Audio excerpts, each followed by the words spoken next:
So like I said, let's round up cash flow. Then last time, we're talking about some what's it called?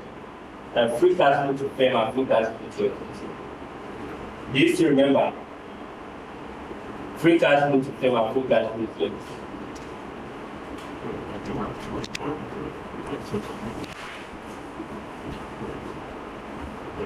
We're talking about free cash flow to firm and free cash flow to equity. We say free cash flow to firm is the total capital available to all providers of capital, which include equity and debt. Remember, I told you that there are three forms in which cash flow, there are three segments in which every cash flow will have: operating, investing, and financing. I don't know if you remember. We forgot. So we now said if you use that same method to divide it, so your operating will be net income plus NCC minus what you see have it in your note. Please everybody let's go. So we have it in our note, like I said. So if you don't have it in your note, so please let's write. So free cash flow to the firm is equal to net income. So like I said, operating plus investing plus financing. So if you remember operating is our net income. Are we together? Net income plus non-current, that is NCC, non-current charges. Remember NCC, non-current charges, all those depreciation, amortization. Then what's the next one? Minus working capital investment. Working capital investment, we talked about increase in receivable, decrease in receivable, increase in payable, decrease in current and liability. So this is our operating. Let's move to our investing. Our investing, what's our investing? Our investing is going to be minus fixed capital investment. Fixed capital investment. Fixed capital investment. Then lastly, plus the financing interest 1 minus tax. Interest 1 minus tax. Do you remember? Now, you all remember now. If you now say free cash flow to equity, free cash flow to equity is the total capital available to equity holders alone. So just follow the same process: operating, investing, and financing. So operating is what? Net income plus what?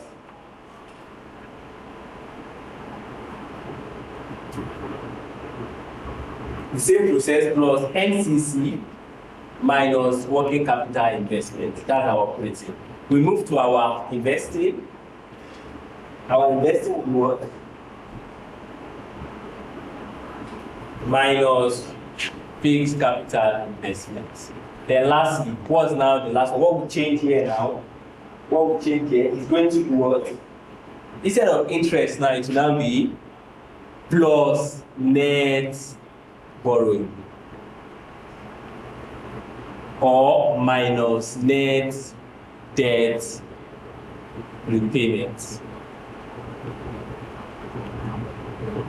So that's it. Yes, so that's that. So that was how we concluded.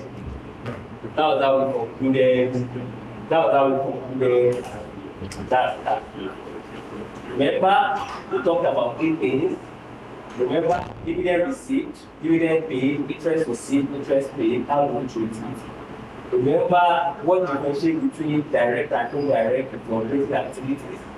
We looked at operating activities of direct and indirect. We now say direct method, the sign matter, it is cash collected from customers and input positive. It's cash paid, input negative. That's how. So please, let's take note of these items very well. Okay, so any questions? Please talk to me. Any questions? Any questions?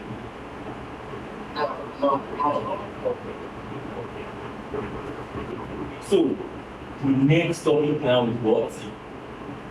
Next topic now is what? Is inventory. But before we go to event, I'm going to talk briefly about ratio. I'm going to talk briefly about costs. Before now, there used to be a topic on ratio because they've taken it out of your syllabus. You understand? But there's no way you run through this CFA without talking about ratio.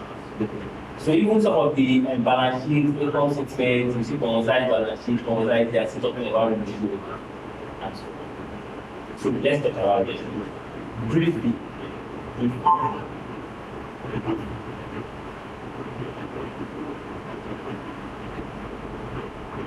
Before we move into the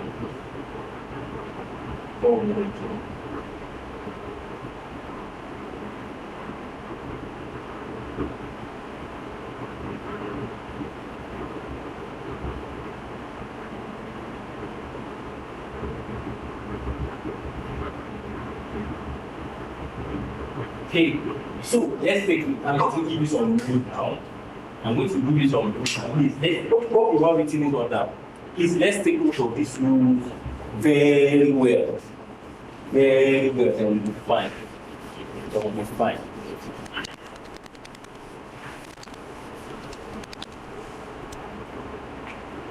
Okay. Yeah. So, the first rule, when you see a ratio, it usually has numerator and denominator. It usually have numerator and denominator. So when the numerator is going up, your ratio will be going up. Please let it go. When your numerator is going up, your ratio will be going up. And when your denominator is going up, your ratio will be going down. So that's right. Numerator has a direct relationship with your ratio. Numerator has a direct relationship with your ratio. Let's move that. Numerator has a direct relationship with your ratio. Numerator has a direct relationship with your ratio, while denominator has an inverse relationship with your ratio. Denominator has an inverse relationship with your ratio. Number 2, when you see anything X margin, X margin, it means whatever it is the X, you divide by revenue. When you see anything X margin, whatever it is called the X, you divide by revenue. We are on rule 2 now. You are welcome, sir. So X margin, whatever it is called the X, you divide by what? The revenue. So let's say the X is what is called operating margin, operating profit margin. So you now the operating profit divided by what? Operating profit divided by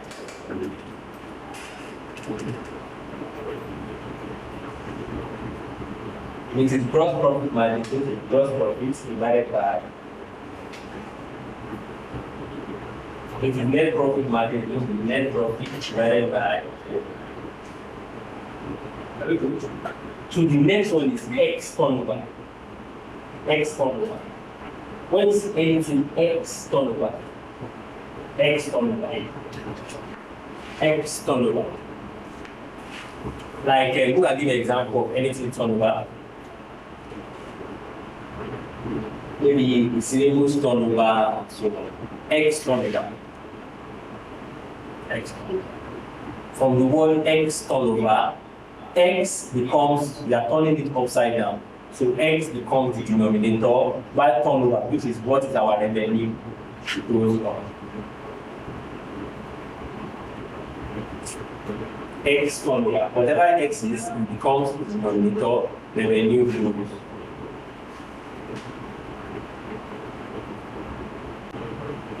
So basically, remember what we're doing, revenue is related to what? To the slave. Is that it? Revenue is related to the slave. What is related to cost of goods sold? Cost of goods sold Inventory. Inventory. Then what is related to purchases? Payments. So if you are modeling, this is that one. If you are modeling, so there are two exceptions to this X turnover. There are two exceptions, which is cost of. So whenever you see payables turnover, or inventory turnover, instead of you using what's it called? What's it called? Turnover, what's it called? Inventory. Talk to me now. Inventory comes down for this one. Payables come down. Talk to me now. Payables come down, then turnover goes up, which is going to be the revenue. So instead of using revenue, since it's payable, you will use purchases. I don't know if it makes sense. Then instead of using inventory, what would you use? Cost of goods sold over what? Instead of using turnover, use cost of goods sold, then you use inventory. Are we fine? Makes sense. So that's the only two exceptions. So any other thing, turnover is divided by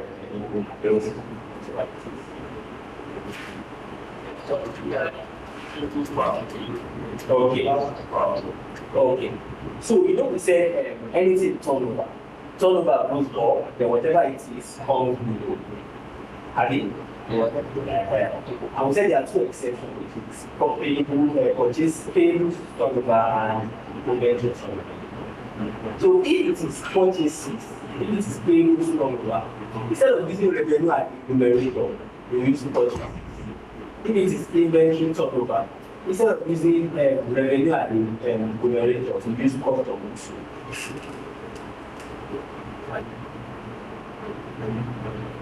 Okay, so I think it's number 4. So if you see X on Y, if you see X on Y, or X to Y, or X per Y, X on Y, X to Y, then X per Y. It is going to be equal to X divided by Y. X divided by Y. X divided by Y. Let's get it.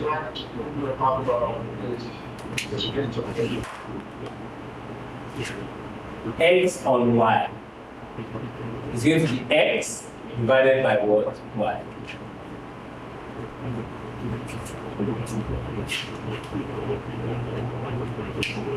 X on Y, X to Y, X by Y. Which is anything X or Y, which that particular stuff divided by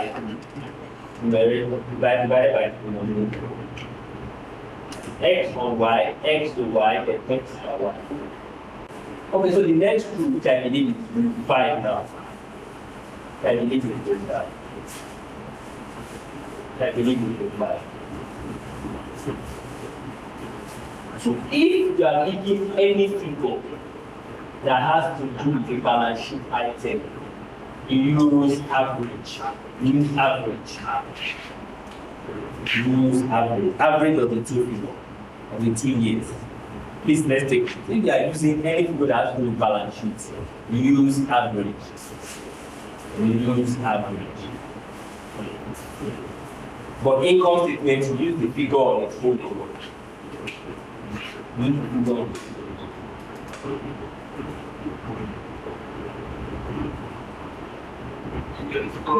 On its own alone, you don't need to use whatever problem. And average, you do not use average for income statement.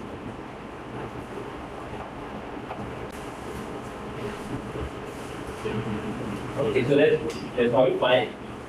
So the only exception to balance sheet rule is liquidity ratio. Let's take a look. Liquidity ratio. So you have liquidity ratio, that is ratio to meet short-term obligation. Then you will not use average. Then you will not use.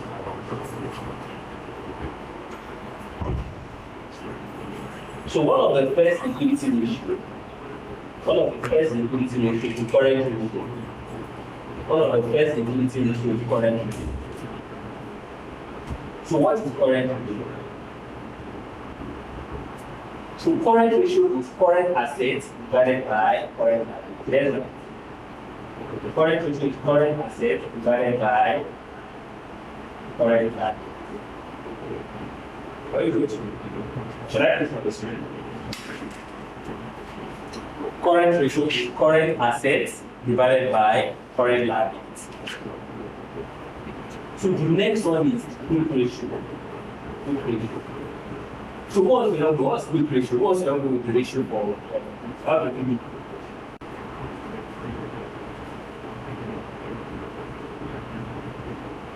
Yeah, now talk to me. No, the quick ratio we know. The quick ratio we know.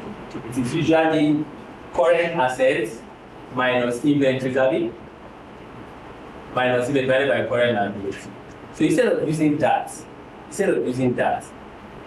we will not just be so if they are not giving current assets for your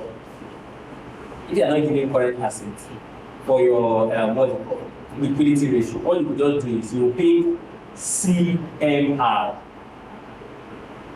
C Mr. I divided by your current liability. C is what? Cash. M is what? Marketable securities.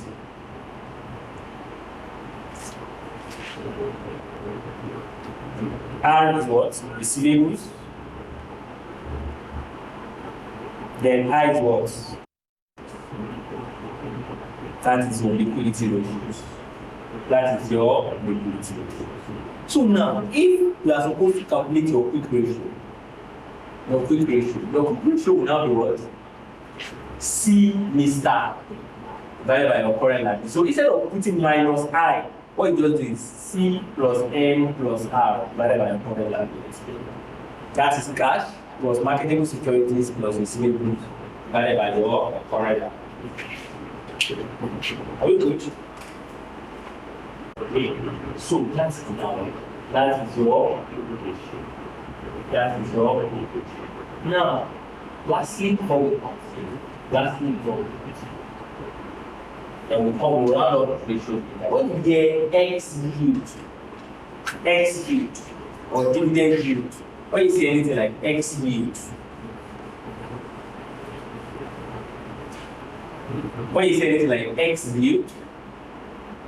it is that X divided by market price. So dividend yield. So what would dividend yield be? Dividend yield would what? Dividend divided by what? Market price. You don't need to cram all these formulas. You don't need to cram them. Once you understand the way they flow, then you are fine. Are you good?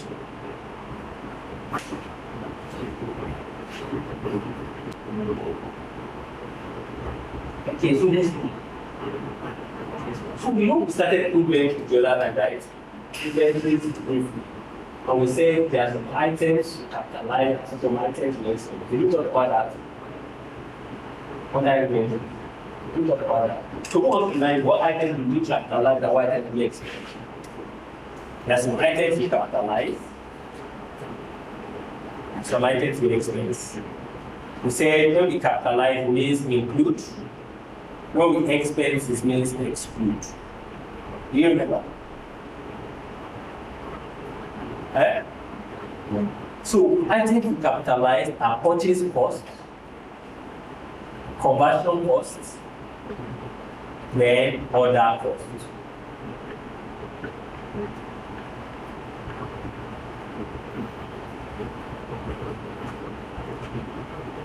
Purchase costs, conversion costs, then other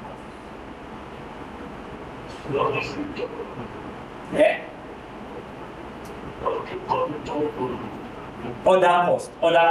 Other like O-D-E-R, then cost. Other costs in terms of like freight in. When you bring in goods into the organization, freight in. People, just remember people, yeah, purchase cost, or conversion cost, and other costs. Then cost to expense will be SASA, which is selling, admin, storage, then abnormal list. Normal.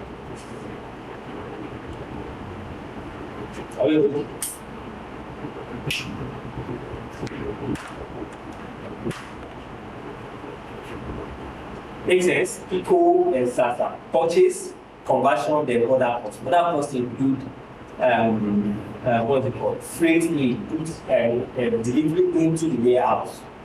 So once you have a purchase, so all these items, purchase cost, conversion cost, other costs include. Once you have them, you capitalize them. But these other costs, selling, admin, storage, and abnormal goods, you explain the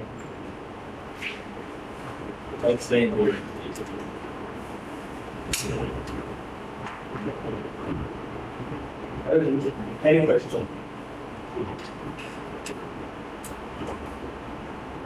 So remember, we're talking about impairment. We now said there are different forms of impairment.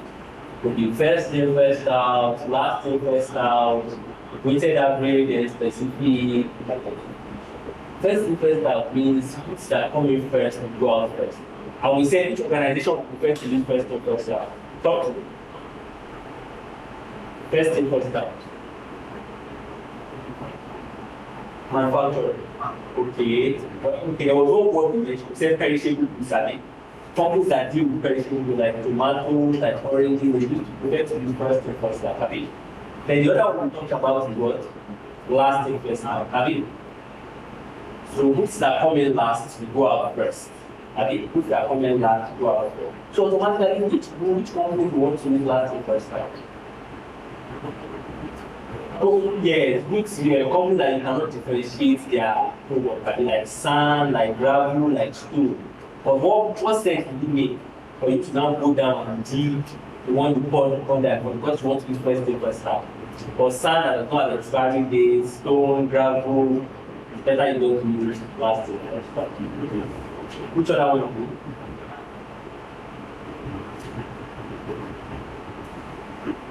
Talk about weighted average. Do the weighted average of all the prices and stuff like that. I mean, yes, that one is usually used by oil companies because they do the correlation between their products. So yeah, the specific identification. Specific identification is when you go to shop right, you just put the tag on the product you want to buy. You cannot negotiate, just put the price, just put the ticket off, go and pay the amount. You see 10,000, 99999, whatever. Just pay that amount so you go. Okay, so why do we prefer why would the company prefer to use live? Why would the company prefer to use live? We talk about the last meeting now. Why would the company prefer to use live? Yeah, why would the company prefer to use live? The company prefers to use live because of tax advantage. Watch. So a company would definitely prefer to use live. In the US, they pay a lot of taxes. US, Canada, and so on. They pay a lot of taxes. Imagine you use life and you say tax advantage. That means lower tax, have it? Lower tax, have it? That means automatically for you to get lower tax, you need to have lower profits. Please let's take note of this. Lower profit, have it? Once you have lower profit, how can you get lower? That means your expenses has to be very high. Have it? If your expenses is high, that means your expenses will be high. Expenses high. That means your cost of goods sold has to be also high. So see this example. Do you understand you have to write that? Because you have to have a lower tax. So to get lower tax, you get lower profit. From lower profit, that means you must expenses will be high. Or cost of goods sold will be very high. Just remember this situation, you see where we are going to use it. Which ratios between bedroom share.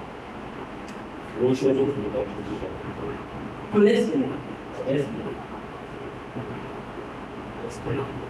So So describe the measurement of the bedroom and know of course. How do you measure? Okay, so how do you measure? So let's do with IFRS. It's a very important concept. Let's do it IFRS. IFRS. So it's a lower of costs or net realizable value. Lower of cost or net realizable value. Lower of cost or net realizable.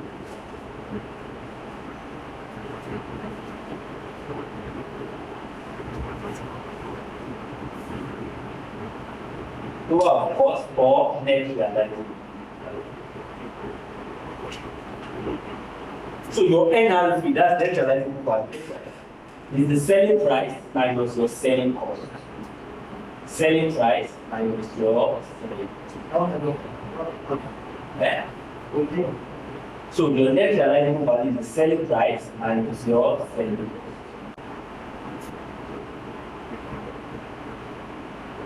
It's the selling price. So the amount at which you have to sell it, you are going to have, so what's the basis of this thing? For the lifetime. So what's the basis of this? So a year end now, look at this amount. What we're going to do, let's say our inventory, what we do is we sell iPhone. iPhone maybe 16, iPhone 16 Pro Max, iPhone 16 Pro Max plus whatever. That's what we sell. So what you want to also do at the end of the project, so you want to know the true value of your inventory. So the cost to bought it, let's say it's 1.6 million that you bought it. Now let's get the net realizable value. Net realizable value is how much you will sell it, selling price minus the selling cost. Do you understand? Let's say after doing selling price minus the selling cost, the amount you get is your, let's say 1.8. I will get that. So which one is lower now? 4.6, I mean. So lower of cost, and so this is the amount of your inventory at the end. Does it make sense? That's what we are doing. So value your inventory at the end. So NRV is estimated selling price minus your selling price.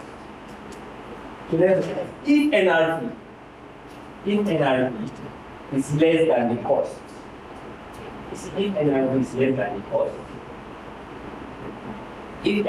less than the cost, the inventory is written down.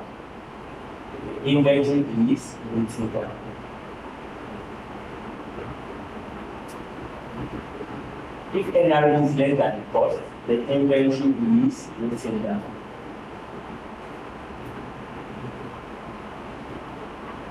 Inventory is written down. The inventory is written down to NRV. Inventory is written down to NRV. Inventory is written down to NRV.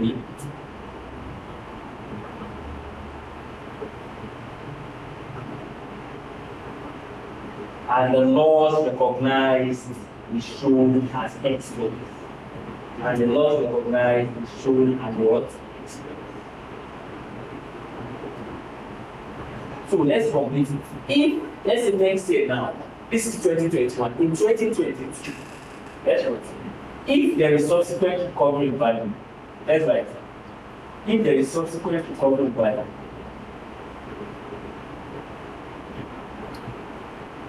if there is subsequent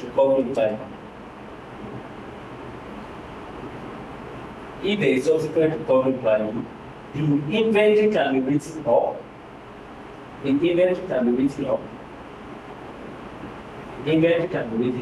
a gain is recognized in the income statement. But now, the gain is limited to the amount previously recognized as loss. That's right. And the gain is recognized in the income statement. But the gain is limited to the amount previously recognized as loss. You see example. So what I am telling you, we don't want to. And the gain is limited to the amount previously recognized as loss. previously recognized as low. So what they are telling you, we don't want you to recognize abnormal gain, non-realistic gain in your home, which is not real. That's what they are telling you. So that's what IFRS is telling you. So IFRS allows write back. IFRS allows write back. IFRS allows write back.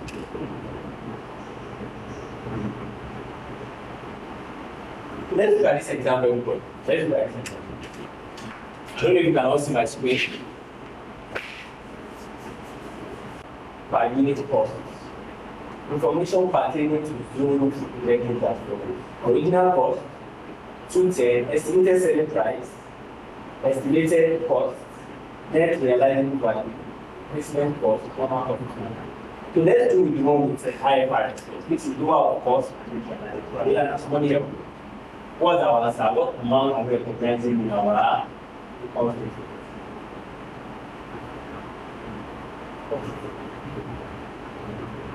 Okay, so what's the cost? What's the cost? So it is lower cost on neutralizing. First, what's our cost? Our cost is 210. What's our NRV? Our NRV selling price minus our selling cost. Which is 225 minus 22. What do we have? 203. Which one is lower? 203. So it's lower cost on neutralizing. Which one are we? Which is our inventory? What's our inventory? You know, this is amount we bought it. But the auditors, after calculating that that's reduced, so our inventory was 203. Makes sense, I mean? Good. The next step is now what? How much are we recognizing as expense loss?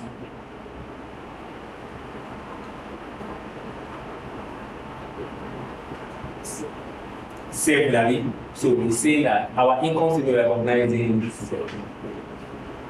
Makes sense, I mean? Okay, so that's the down.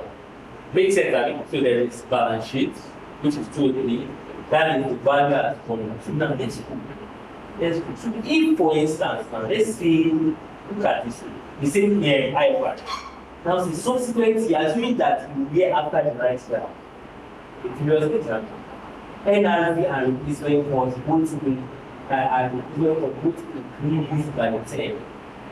And the NRV and replacement costs both increase by 10. What is the impact of the cost? So what is now our NRV? Our NRV is now going to be what? Oh yeah, 213. That's increased by, that's the next year. And what is now our new cost, our new inventory? So what? So it is a lower cost, and so what's our new inventory now? Why is it 210? No, this one has written down to 2. So the new inventory for this year will now be 2. Our new NRV was 213. Does it make sense? So what is now our, and what is it called? What is now, what would now be our amount in our balance sheet? Balance sheet will be what? Lower of cost on neutralizing value, 203. Then our, now it's now the value has gone up. So what is now our gain in our P&L level?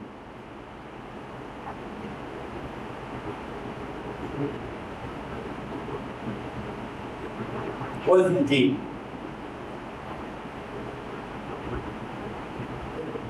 Ten. Somebody said 10. Will it be 10? No. 7. 7 is the answer. 7. Remember the rule. They don't want you to recognize gain above the loss you have previously recognized. Because if you put 10 there as the gain, you are shooting which is not realistic. You are gaining extra which is not realistic. That's why IFRS is saying. Does it make sense? So the maximum you can get is the loss you have previously recognized. That's what I say. Are we fine, everybody? Does it make sense? Can we write? We are talking. Why is everybody so quiet?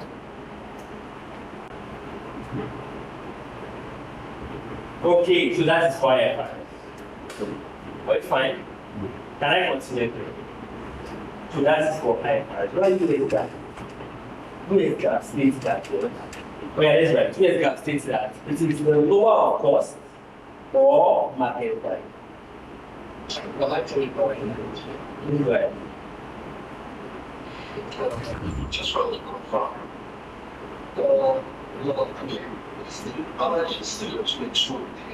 Yes, it is lower of cost or market value. Remember, what you put in your balance sheet is the lower of cost or next realizable value. Sorry. Yeah, so it's always going to be true because it's lower than 230. But at that time, know the value of the stock asset has gone up. So that's it. So my challenge now is on my head. If I tell this level, it's this seven, which is okay. What's going to seven is going to be on the Yes, as an income. as an income. Yes. Just like what's going to be like 7 So why did the first one? We said let's spend 7 right down which is like 7 as well. So we take that and then president will say rather so to put it now obviously most of the was just 7 I'm just asking for clarity. You know basically that once it comes in, you know previously you had what's it called? A previous expense, a loss you have recognized as 7 before. If you remember, Yes. automatically it is just like a write back. Do you understand? Yes. It is a write back of that 7. You are writing back that 7. So it's going to be against, you know, the initial one was against your inventory. So it will not be against your inventory, then against your gain. Okay. Makes sense, Abby? Yes. So how much adding to my inventory? Yes, you are going to add it to your inventory. Like it's now back to the initial amount you had before. Which is 210. Yes, your inventory. So let's move. So the next one is what?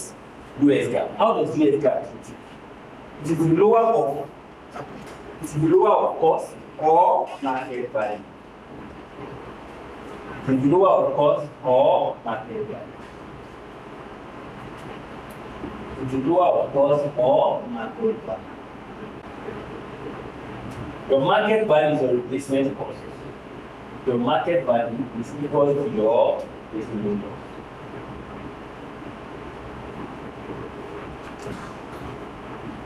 So it's your lower of cost,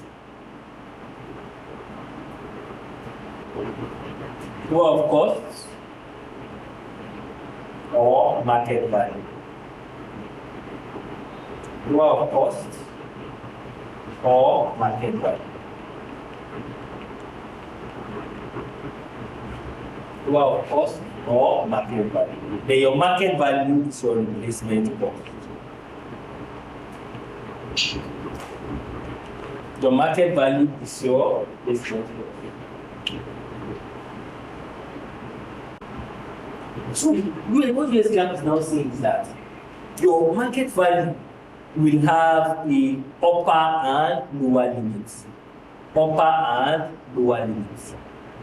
So your upper limit is your NRV, while your lower limit is your NRV minus normal profit margin.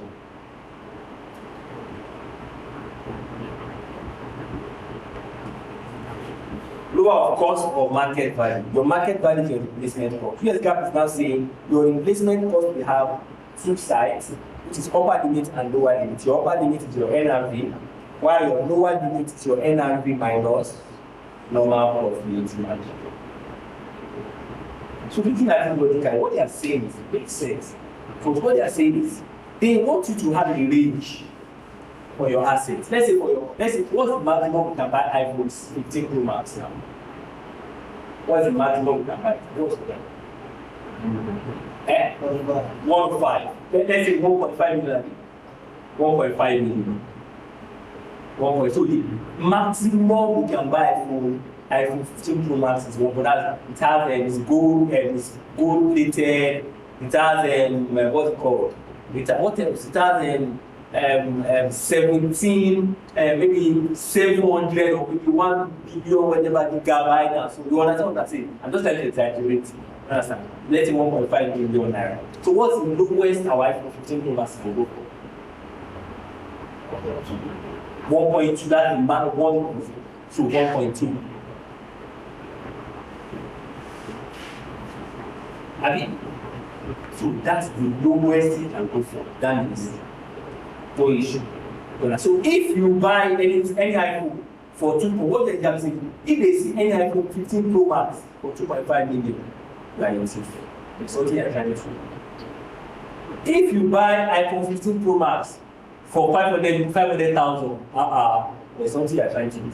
You're trying to be smart, one way or the other. Or you want to buy full in a computer village. I mean, probably want to buy fake computer village. So what they're saying is there's usually a range. That's why they get this upper and lower. Normal profit margin. NRV minus normal profit margin. Normal profit margin.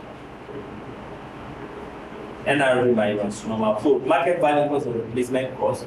Then upper limit is your NRV, while your lower limit is upper NRV minus normal profit margin. Can I run this up right now?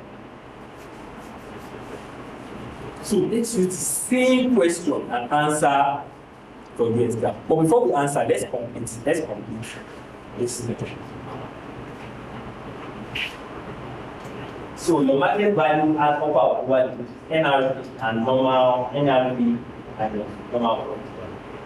So if cost exceeds your market value or your replacement cost, if your cost exceeds your market value or replacement cost, then your inventory is written down. If cost exceeds your market value, if cost exceeds your market value, if cost exceeds your market value.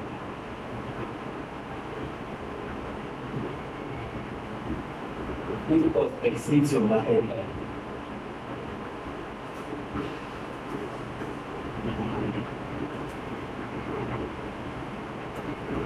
If cost exceeds your market value. If cost exceeds your market value. Inventory is written down. Inventory is written down.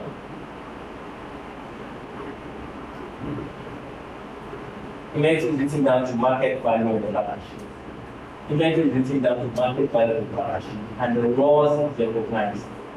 And the loss is recognized.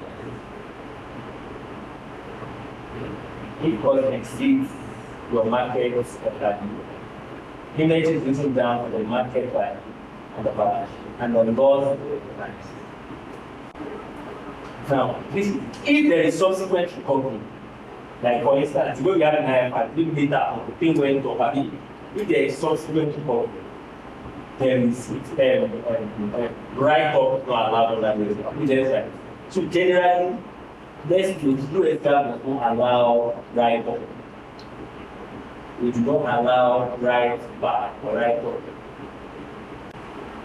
So now let's look at the same question. And I want to also copy that. I want to same question now. US GAAP, which is lower of cost for market value. So what's our cost here? Our cost. 210. Our cost is 210. What do you mean by selling cost? Selling cost. Selling cost is for instance now. Let's say whatever cost to be able to sell it to the final consumer. whatever course that you do. Let's say, for instance, we deal in chicken republic now. So all those somebody will order online, all those bike man that will come and deliver it, all those plastic, it is all fairly cost. So that is selling cost. So anything that will make sure that you sell that product, that will help you sell that product, maybe delivery, maybe advertisement, direct advertisement, and so that will make sure you sell that product. So lower cost of market. So what's our cost to tell? So what's our market value? Market value is our replacement cost. So what's our replacement cost? 197. So what you're now saying is this 197, it has to be between the lower and upper limit before we can recognize that it is truly the iPhone you are buying. It is truly an iPhone. Do you understand? And if it does not meet this criteria, you cannot compete with this one. So let's test it if it is truly within the right amount to buy that iPhone. But yeah, what's our NRV? NRV minus normal profit margin. 203 minus what? 12. So what do we have? 191. Now what? Is it in between? So it's in between. So it can qualify as our what? Our exactly our market value. It's truly a market value. So at that point you can now compare. Which one is lower now at this point? 197. Let's do 197 that is. So let's do 197. So lower of cost, so it is now lower, market value is lower. So our inventory balance will be what? 197. How much are we writing off? How much are we writing off? Is it 13? 13. This way.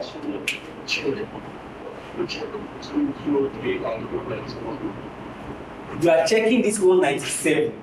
If it falls in between these 203 and 191, does it fall in between?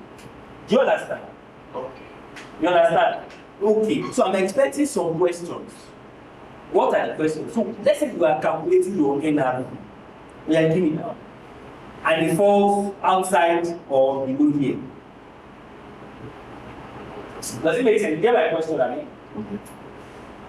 What if you are calculating and it falls outside this 203 or 191? What do you do? Let's say for instance now your my replacement cost is 204. What do you do at this point in time? Repeat. No. No. What they are saying is this 204 is a lie. You cannot get iPhone 14 Pro Max for this 204. So what the auditor will do is they will write it down for 203. So your inventory will now be 203. Your market value will be 203. Does it make sense? Let's say for instance now you have 190 here, which is 190. At that point, what will you do? You write it up to 191, so it's now this 191 that will now go and compete with this one. Does it make sense?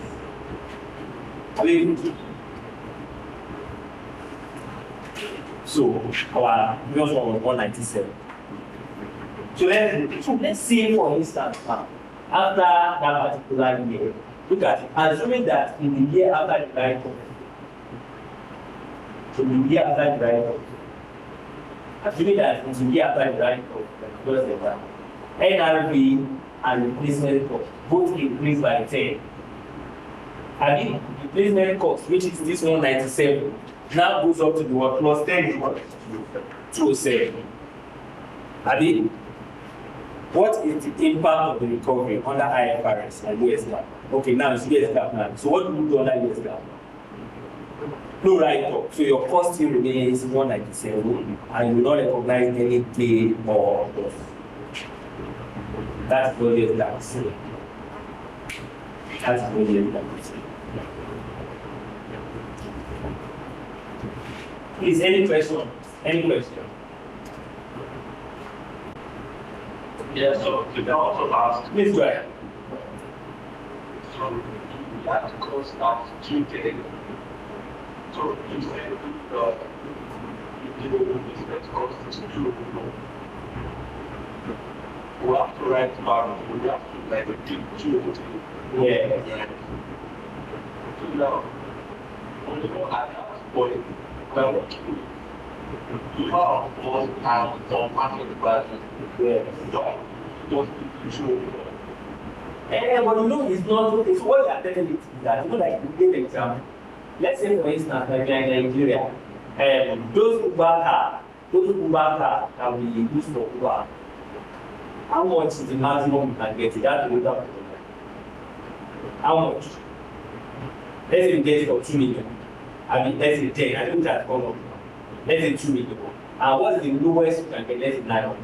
So if someone now comes and says, this Uber car that I got is 5 million, the auditor will say, no, it's not possible. You're going to check the price outside. So that's why they are writing you back to what is realistic, which is that 2 million. Does it make sense? Yes. Because that 5 million they are giving is what they write, what the true amount of it.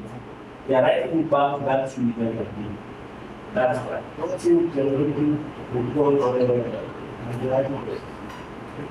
Oh, no one knows the guy I like. I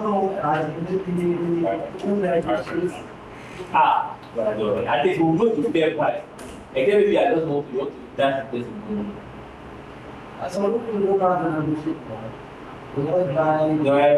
if you don't know how to negotiate the essay, for instance, there are some things that you know that okay. Maybe you want to buy a computer like maybe Mandela, let me say, or better original latest card or something. Once you get there, you make the price. That's because it's 15 million. I'll say, I'll give you 15 million. I want to buy a car, I want to buy one car. Let me like a car. Maybe you get to the accelerator for 1.6. You say, no, I want to get 10 million. You understand? So there's something that how much you get to work with, say, are you okay? You sometimes don't consider, tell me 1.6, you are intentionally saying not to work on the mouse, I look at the money, all the price on it, even the first price I put in for me. No, even that, because you know that one is individual. But you know, once you get to a company setting, the price is individual. You might say, needs is 10,000. That's how negotiating. You later buy it for 1.5. So that one is individual. That one is bargaining power. You have the bargaining power to do it. Obviously, company everything because they will need to receive from invoice and do that. Because you will not buy something like that. So the next one is calculate and explain how inflation and inflation of the measure cost affect the financial statement and issue that needs different valuation. So let's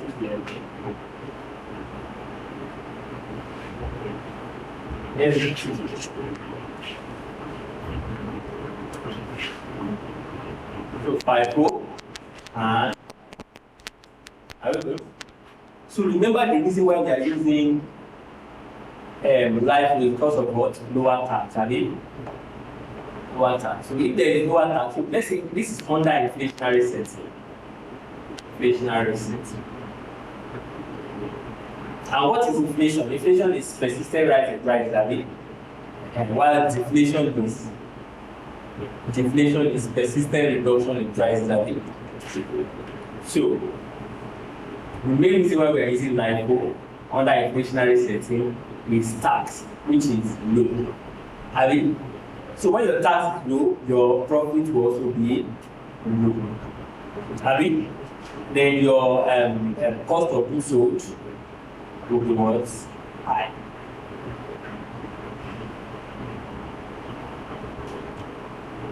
I mean, so tax, which is so automatically under the FIFO, your tax will be high. I mean, yes. For you to get a lower tax, you have to have a lower profit. You understand what I'm saying? Is it clear?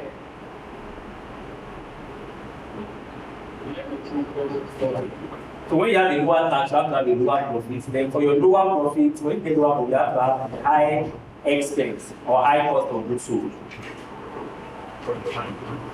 You understand? When your cost of capital is high, so automatically tax is high, your profits will be high, then your cost of goods will be low.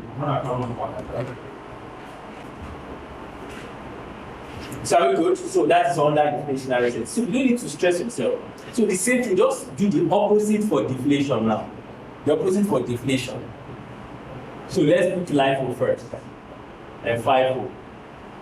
Abi? So under tax, it will be what? High. Abi? Profits will be high. Then your cost of goods sold will be low. While what's it called? FIFO, your tax will be low, your profit will be low, while your cost of goods sold will be high. Make sense, right? Those are like fine. So with this now, we can do ratio. We can always do ratio. Just follow these rules there.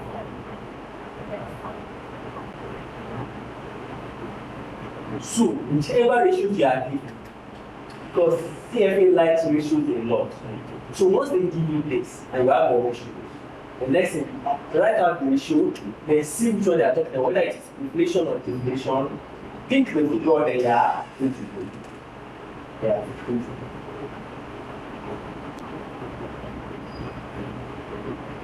So it now depends on some organization where you work.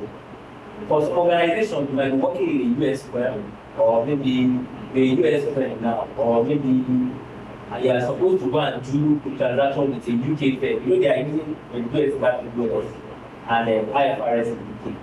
So what we now do basically, we need to convert your P&L into one of the people.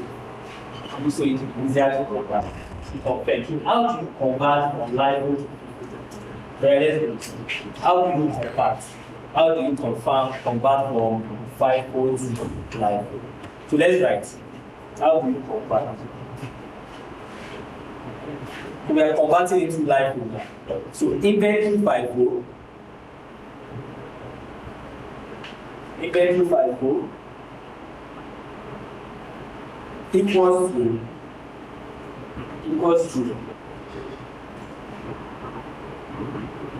equals to inventory LIFO plus LIFO reserve plus LIFO reserve. Yeah, that's what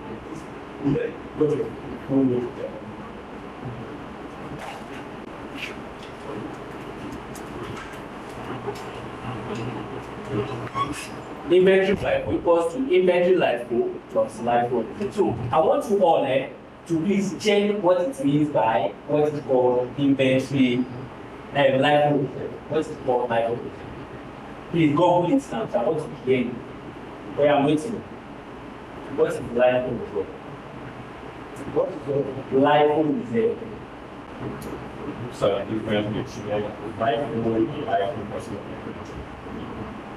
that's the different thing. If I do my LIFO cost of inventory. Yeah, so different between FIFO and LIFO cost. So that's what comes. That's LIFO. Please, I want you all to go put it out. That's why I said, let's what does it mean? That's time to write it. So that's the manner. So we are converting your inventory FIFO, it is your inventory LIFO plus LIFO reserve. While you are converting your cost of goods sold, cost of goods sold FIFO equals to cost of goods sold FIFO equals to cost of goods sold LIFO minus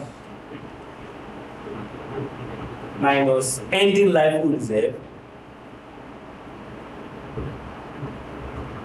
minus beginning LIFO reserve.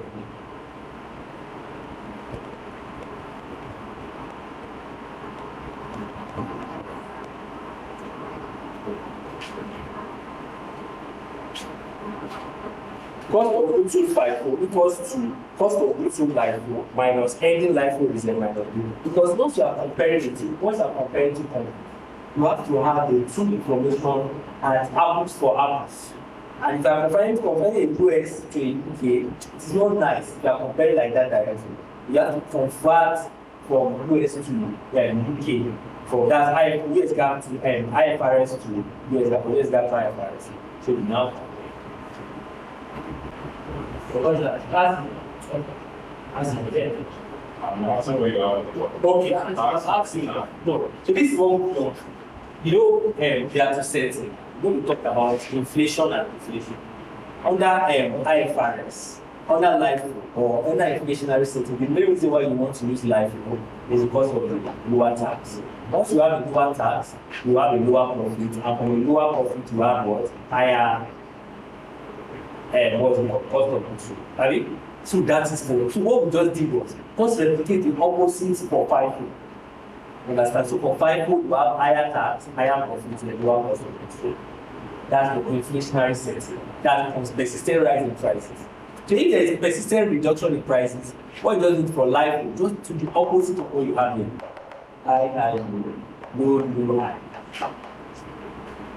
Then if you are not given ratios, let's say gross profit margin, to just tell you under inflationary setting, what is your gross profit margin using LIFO? You can help me now. First of all, what's our ratio between gross profit margin? That is gross profit over revenue, abi? Gross profit over what? Revenue. Abi? So they are not saying under inflationary setting using LIFO, we have information about our gross profits. Abi? So what's our profit under LIFO? It is usually what? Yeah, so it will be what? Well, talk to me. So our revenue, our gross profit will be what? Is it high or low? Yeah, I said it like. Under yes, if our gross profit, what we have under inflationary setting. So this let me tell you something. The truth is, we like questions about ratios. So you have to know the way it flows. So the question will come like this. Under inflationary setting, using LIFO, what happens to your gross profit margin? And we know that our gross profit is what? Gross profit margin, what happens to it? And our gross profit margin is what? Gross profit over what? Over revenue. From what we have, we know that our revenue is, let's say it is constant here, but we can get our gross profit under LIFO here, inflationary setting. We can get our gross profit. So what happens to our gross profit? Is it high or low? Low. Yes, because once your revenue is the same and your cost of goods is high, your gross profit will be low. So what happens to your ratio? Your ratio low, thank you, because numerator has a direct relationship with your ratio, so your ratio will be low. So these are the type of questions you expect. It's just the truth. You like making you will not. And if you cannot interpret it, you don't be guessing at that. They put you low, the same, or high. They put you high, the same, low. That's the answer. A will be high, B will be the same, C will be low. Now, see if you have interpreted it, you know your ratio, which is gross profit over margin, which is gross profit divided by revenue. When you know that one. The next thing is, you know that your gross profits will be low under inflationary setting, see LIFO, abi? Thank you. So once you do that, and you know numerator has a direct relationship with your ratio, automatically if it is low, your ratio will be low.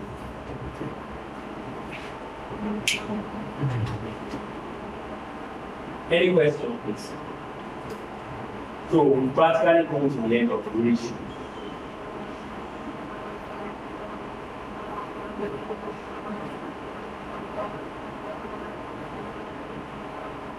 Please, let's note the right and right hand very well. Let's note the people and SASA very well. Let's note the LIFO and FIFO very well. LIFO and FIFO very well. LIFO, any question? LIFO. We will discuss about LIFO. LIFO. We need to.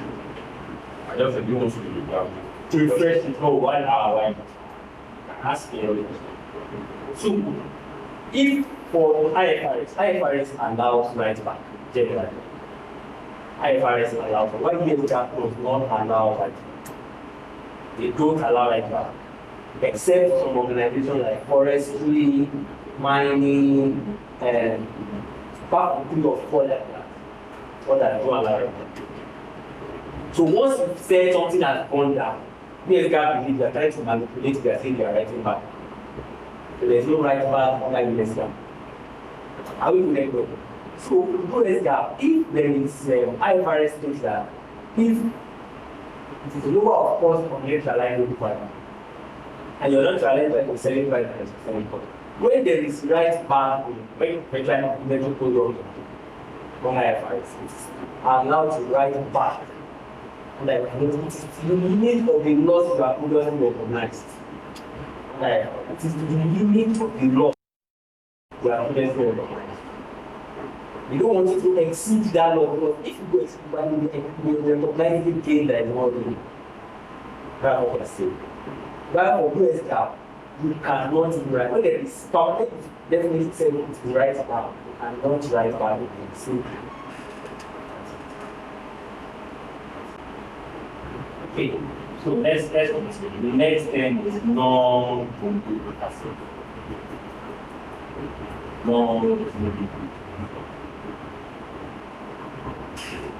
okay, so analysis of long-term assets. So long-lived assets. Long-lived assets. So basically, long-lived assets are assets above 1 year. They are basically assets above 1 year. So this includes tangible, intangible, and financial assets. Let's take it. Long-lived assets are assets above 1 year. They include tangible, intangible. So long-lived assets are assets above 1 year. Assets above 1 year. That means they have their useful life usually. We have 3 types: tangible, intangible, and financial assets. So the intangible assets we talked about it when we did balance sheets. We said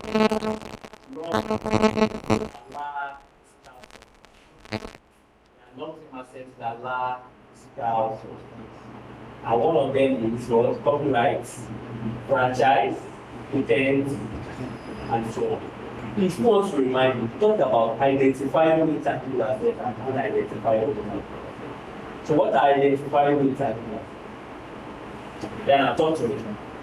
Identifiable intangible assets. What are identifiable? We talked about the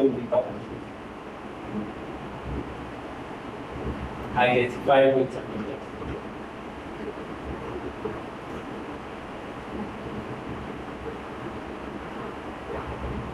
Talk to me about identifiable.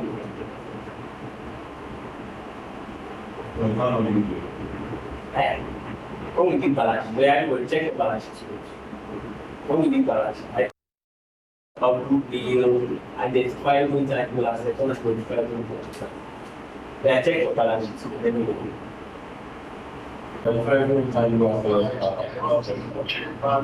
Yeah. So what was the definition we give about it when we did balance sheet?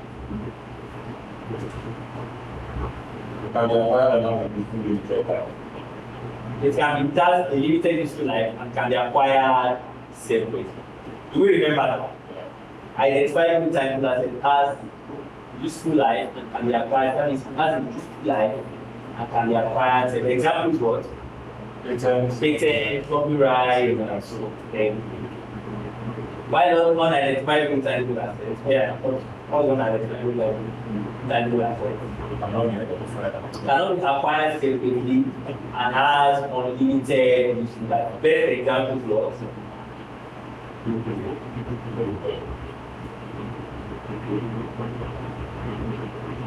I'll talk about intangible assets that are created internally. Intangible assets created internally. They are checked out. Let's check out. Intangible assets created internally.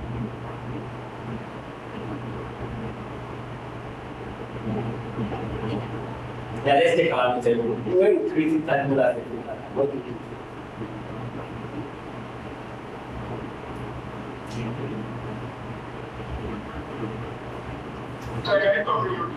Yeah, intangible assets that are created with that.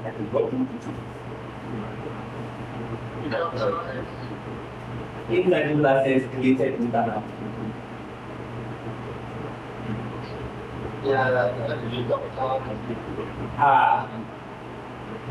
And what's the thing? Do you have any notes? I check your notes everyone. These are the things that you ask you if you really don't mix it.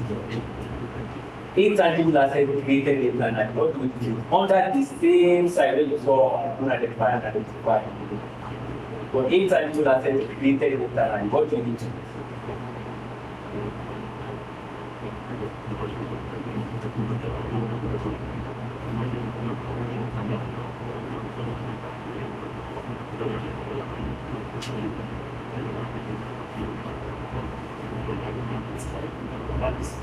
Yeah. Yes, once you create it internally, talk to me. Everybody check it, and let me see what you have here.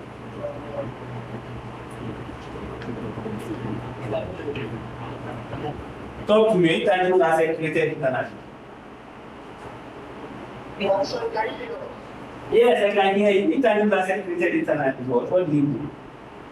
So we are saying that the question asked No. So there is intangible asset created internally. You understand?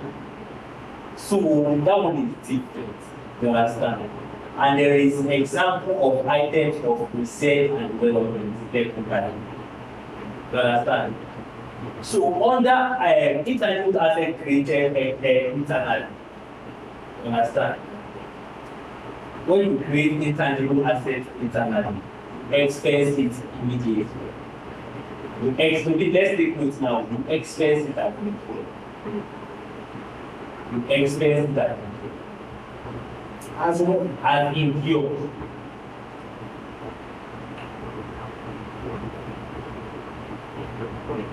Intangible asset created internally, expense it as incurred, except research and development. Except research and development. So research and development under US GAAP still expensive. Please take it. Research and development under US GAAP expensive. Altogether. Under US GAAP expense research and development. But under IFRS, research is expense while developmental stage to capitalize. Please let's take note of this. I spoke about this earlier. Don't let us forget. These are very key things that are likely to see like this.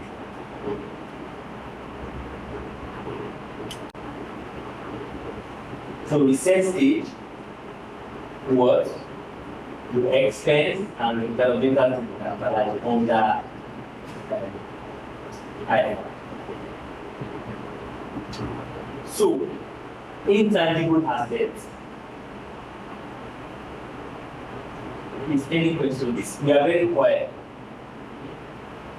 We are very quiet, and I'm beginning to get it. Okay? So which one now?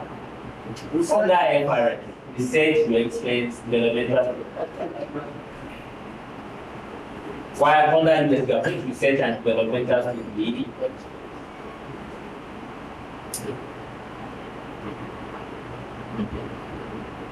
So if you acquire intangible assets in business proposal, right?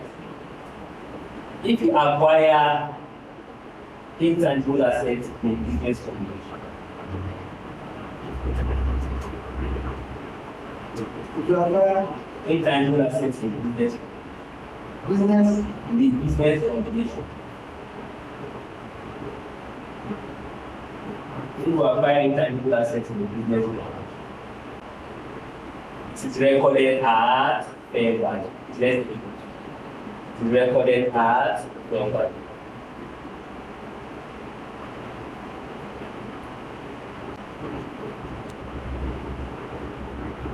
So if you purchase in a situation, let's say there is in a situation other than business combination.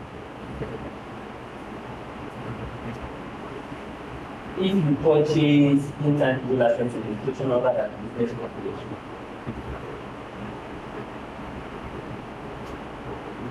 It is also recorded at fair value.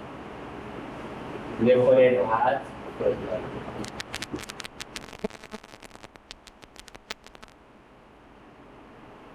Recorded. So let's write.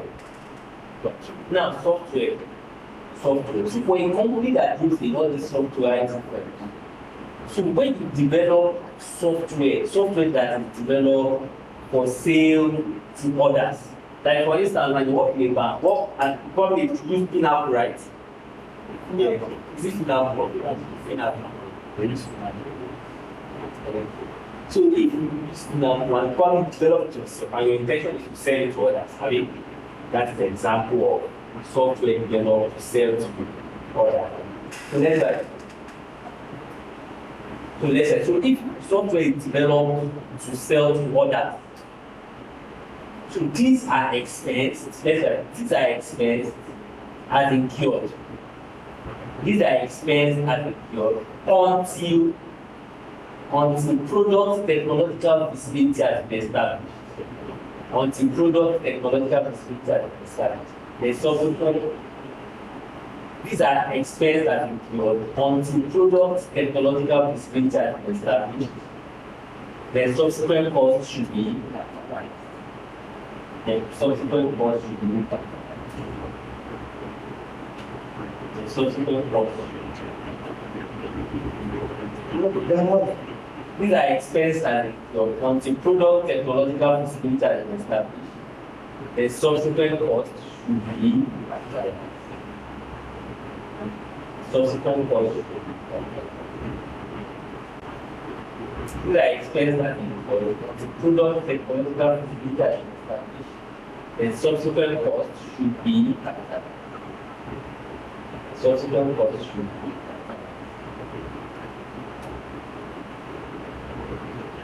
You see example short.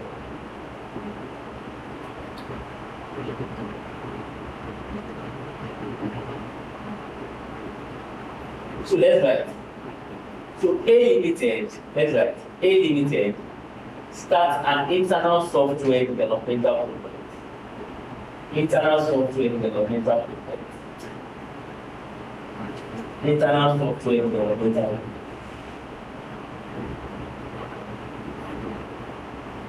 Internal software developmental project on 1 January 2020. On 1 January 2020.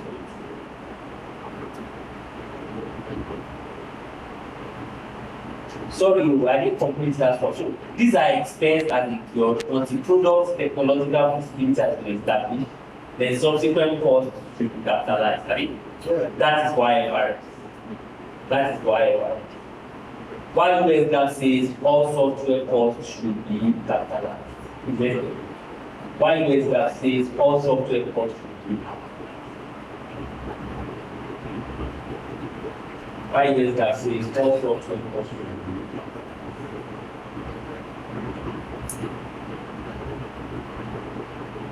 While this actually all software costs should be capitalized.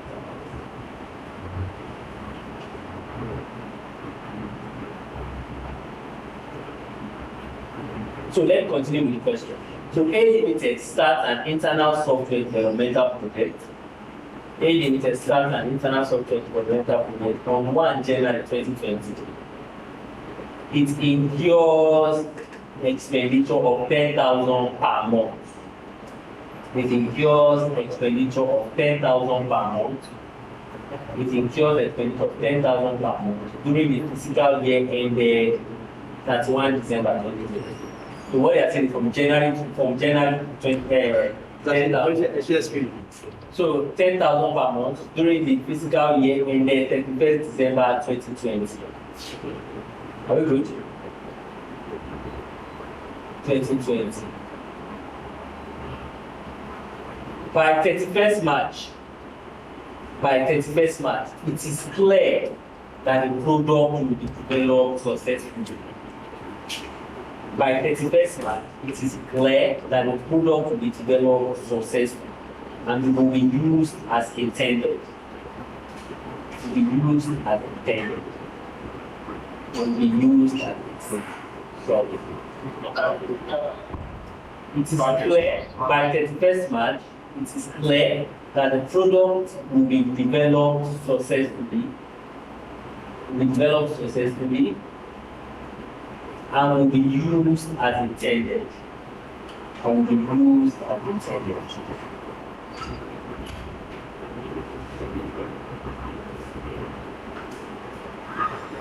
And will be used as intended. How are the software developmental costs recorded before and after? How are the software developmental costs recorded before and after for IFRS and USD? We are telling us how much we recorded under IFRS for expense and capitalized, and how much we recorded under USD for expense and capitalized.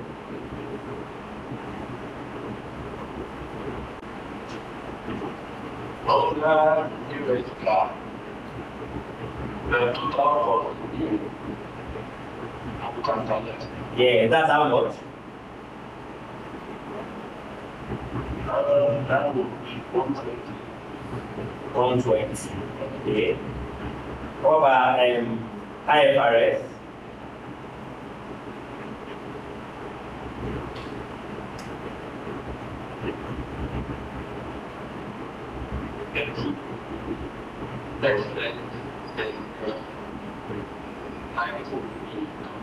Then if you overall that for IFRS, taking the expense and 90%, at that point, you develop technical feasibility. That's when you start. Okay. So let's put that in that.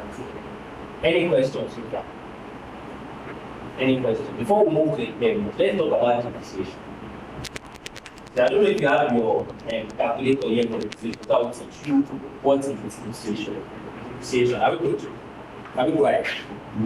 So basically, I don't know if you can see our screen now. Who's online? No, you can. No. Okay. So I'll try as much as possible to dictate the question once it comes up. Okay, so for depreciation, we have two forms of depreciation method that we use for CFA.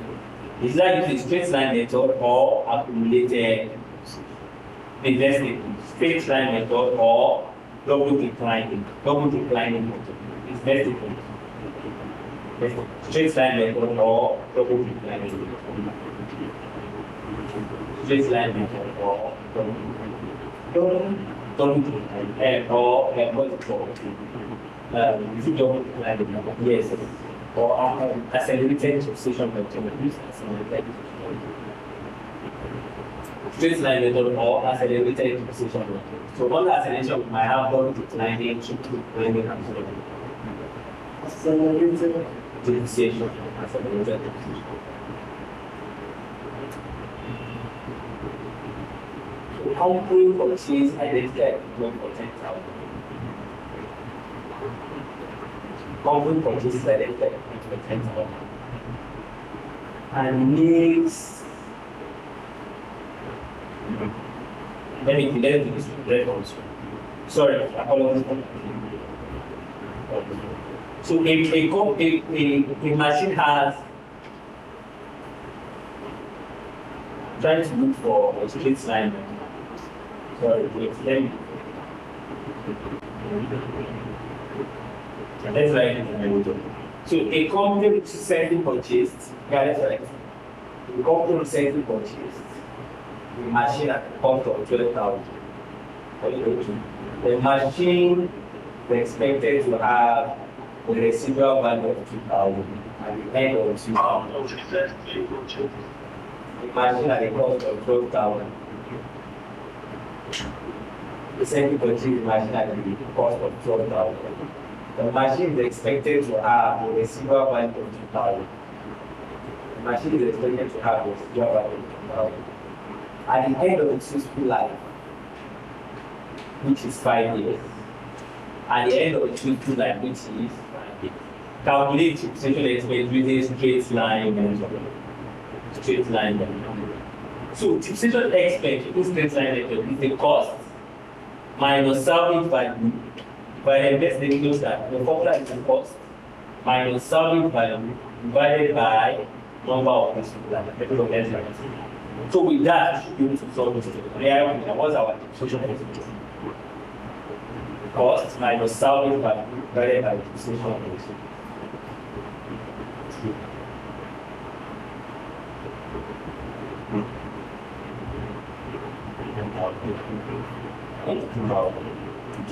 Who else goes to 2,000?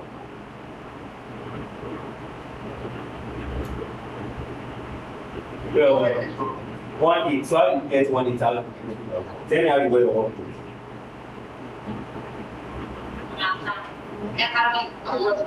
Yes. How did you get to 1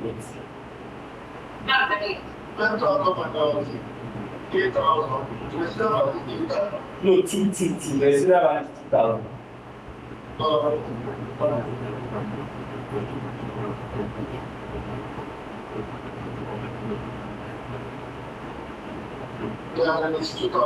Yes, 2,000. I'm sure everybody got it right. So you will get it. So that is social price. Now, let's move to accelerated. This is where the main technique is. So throughout the years of the life of this business transaction, the recognized to be 2,000 every year. Accelerated. So accelerated depreciation, the formula is, the number one using is double decline. It is going to be 2 divided by what? Divided by number of useful life. 2 divided by number of useful life times the book value at the beginning of the year. Book value at the beginning of the year.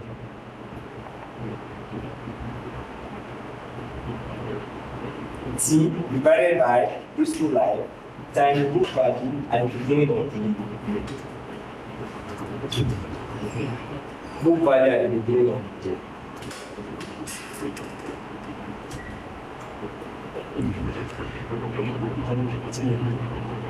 Can you see the screen now everywhere?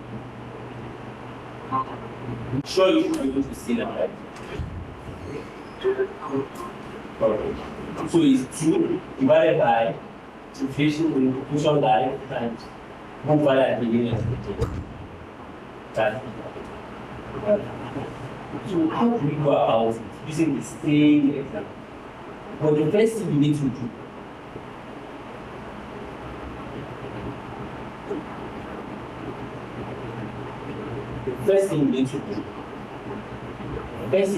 when you see a question like this, and it is on accelerated depreciation, the first thing you need to do is to do the cost minus scrap value. We have cost minus scrap value. Yes, what is cost regarding accelerated depreciation? I'm using that same example. You see the example? Yes, cost minus scrap value is 10,000. So your depreciation expense at every point in time does not go above that 10,000. Please let's look at the cost minus scrap value. But whatever you get, your depreciation expense does not go above that your what? The amount it was which is that 10,000. Can we start now? Then let's start. So the first thing you need to do is 2 divided by what? 2 divided by what? 5. What do you have? 2 divided by 5 times what? The book value at the beginning of the year. What is the book value at the beginning of the year? 12,000. Let's write 2 divided by 5 times the beginning value. Yeah, what did you get? Those online. 2 divided by 5 times 12,000. What did you get? 48. Our first depreciation expense, has it gone above the 10,000? No. Let's go. Yes. Oh yeah. Now. So what's the beginning? So it's going to be 2 divided by 5 times What's our beginning value now? So it's going to be 12 minus 4 8. 7 8. Yeah, divided times 7 8. Is it 7 2? 12 minus 4 is what? 7 2. So 2 divided by 5 times 70. What do we have? Yeah? 2880. Does it make sense? So now you compare now 4 8 plus 9. Okay, so where? Yeah, let's think. Where? So that's all we have to do. Okay. Did you get how we got that 10,000?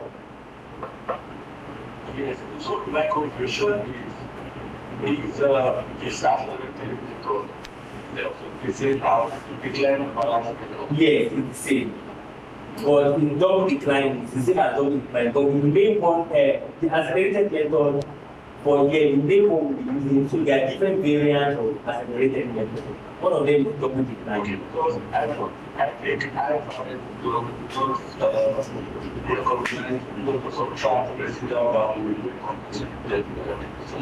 Yes, but for double decline is actually.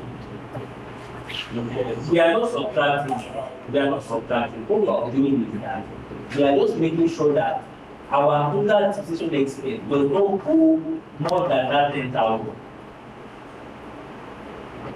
okay. Yes. Okay. That's what we are just doing. So now we've gotten what? 2 divided by 5 times 12,000. 12,000. That's the beginning book value. So that 2 divided by 5 times 12,000. What do you have?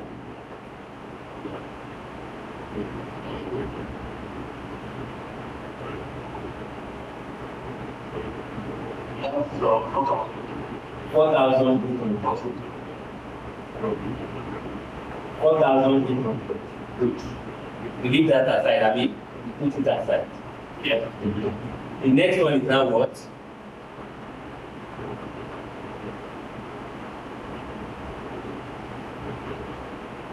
The second year now, so it is now going to be 2 divided by 5 times the book value, beginning book value, which is, how do you get that beginning book value?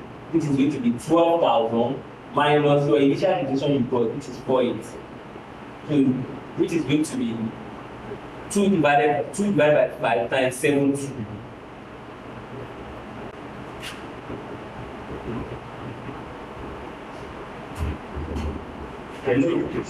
Eh? 2880, thank you. So now you now add the initial decision of 480 plus 2880. Is it equal to that 10,000? No. Thank you. So we still hold on. So let's continue with our calculation. Next one is, let's move to year 3. It is now going to be 2 divided by 5 times 12,000 minus 488 and 288. What do we have? 778. Is that what we have? 768. Eh? 4320. Is that what we have? 4320. I mean, you understand? So 12,000 minus all the initial decision you've gotten, which is 48 plus 2880.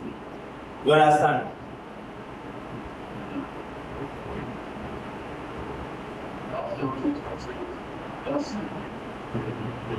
That's what? No, now, no. Let's take it one by one. 48 plus 2880 is what? 768. 48 plus 2880 is what? That's what? 7680. Now, take 12,000 minus 7680. 4220. You understand now?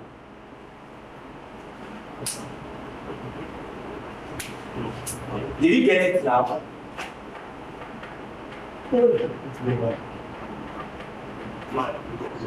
Okay, so where are you mixing it? How many fixations do you have? You have 4 8, then you have 2 8. 28. No, now it's just 2 now for now. You have 48 and 288. Those are the first 2 years. Yeah. Add them together, what do you have? 48 and 288. What do you have? 7,680. Thank you. 12,000 minus 768. What do you have? Yeah, that's your beginning value. So it's now going to be 2 divided by 5 times 4,320. You understand now?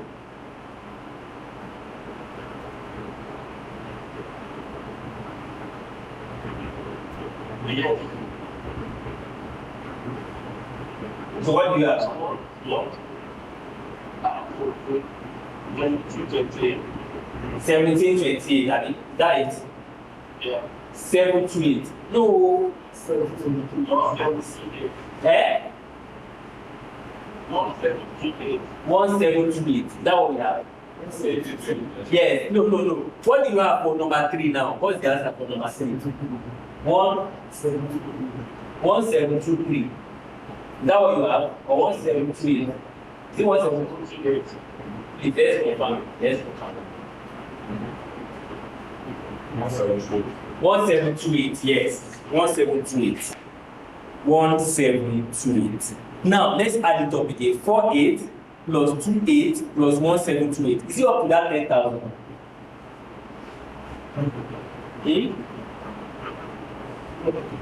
No, Abi. So now let's do year 4. Year 4. Year 4 will now be 2 divided by 5 times. Where now? Where was our beginning book value? Do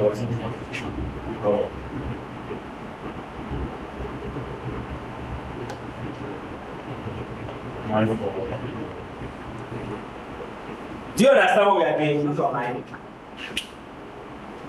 The beginning book value now for year 4 is what?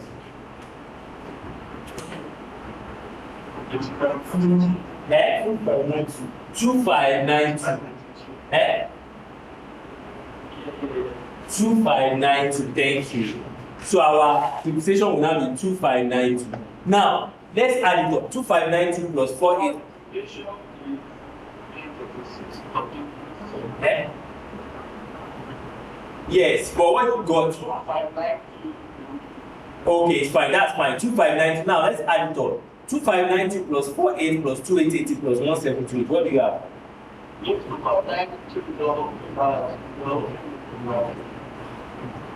Oh, okay. Abi, what are we doing now? Yeah, talk to me now. So what's our beginning opening value now? Eh?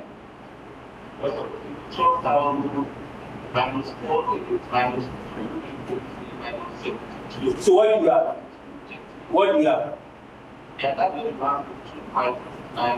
2592. 2592. Oh yeah, now 2 divided by 5 times 2592 is what? 1037. Eh? 1037. 1037.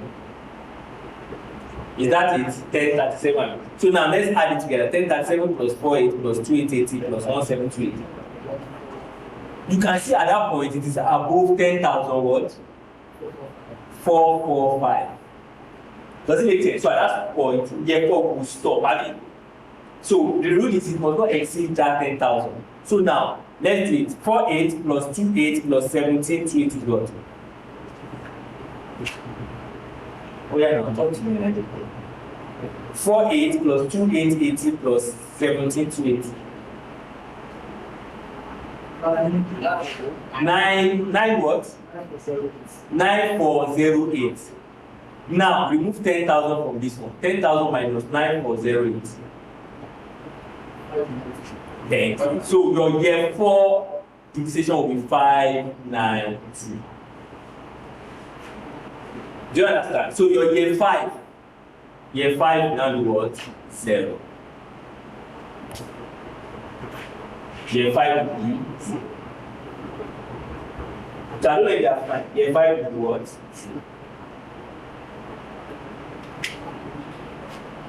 Year 5 will be 0. So that is how to go about it. Please, this is very technical. They will not ask you for year 1, year 2, or year 3. They probably ask you for what's your expectation for year 4 and year 5? Because they look moving a lot of mistake for year 4 and year 5. Let me rub it up so that you guys can I rub this up so you guys can see this?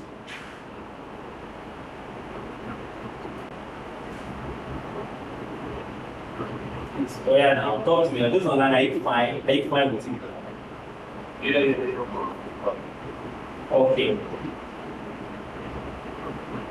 So remind me later on, I will teach you how to use calculator to solve equation. Yes, I will teach you how to use calculator to solve equation. Then next class, when you are coming in, please bring me your calculator for your corporate insurance. I'm going to teach you how to use calculator to calculate your net present value. You'll do that. Understand? So you know what? Let's take a break of 20 minutes. Then when we come back, please 20 minutes to. Okay. So now component decision. Component. So you know, okay. So you can help us mute your mic. Help us mute your mic. Right. So you know we have some companies that have what is called different components in their machine. One of the very good examples is the airplane. So airplanes, we have different compartments. We have the engine, we have the body, we have some other parts also. So some people are arguing that it's not possible for you to use the same depreciation rates for all the items in an airplane. While some people are saying, yes, you can still go ahead and use the same rate for all the items in an airplane. So, for IFRS, that's right. IFRS allows component decision. I'm tired. Go on to it. I'm tired.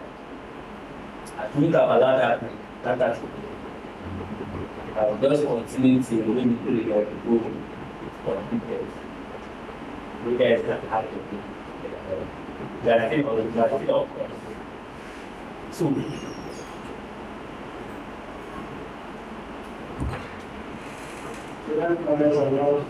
IFRS allows component decision.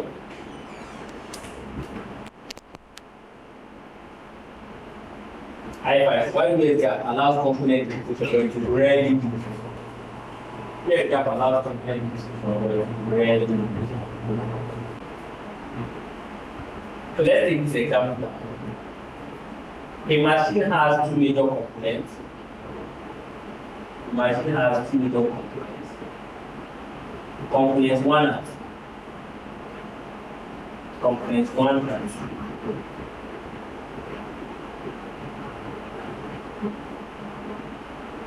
The machine has two major components 1 and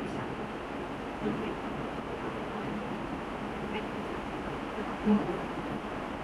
Component 1 costs 10,000.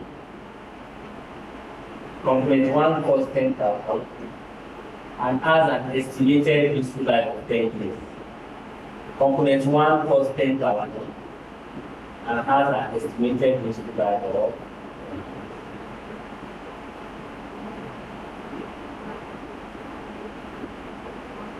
1 costs 10,000 has an estimated useful life of 10 years.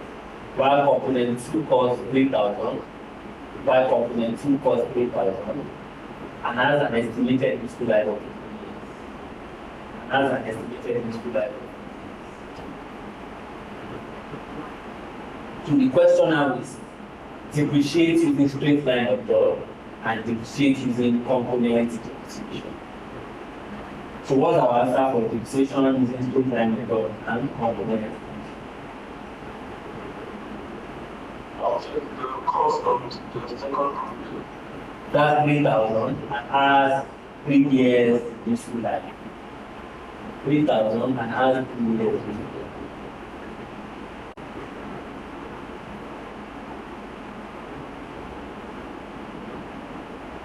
That is 2,000.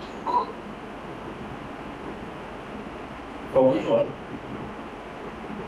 So let's do straight line method. If you are calculating it separately and you are keeping it for together.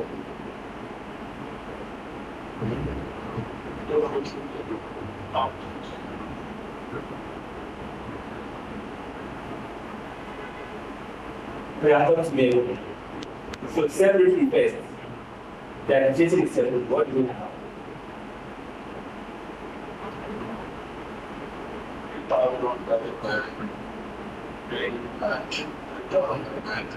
So what do you have? Yes.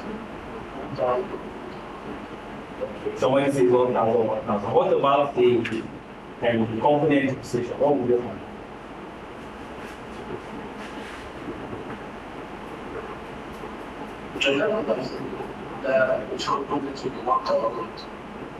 Okay, so if you are not associating it together, what would you have? That's 2,000. Okay. So what you are saying is no matter what, everything will say arrive at 2,000 in the position.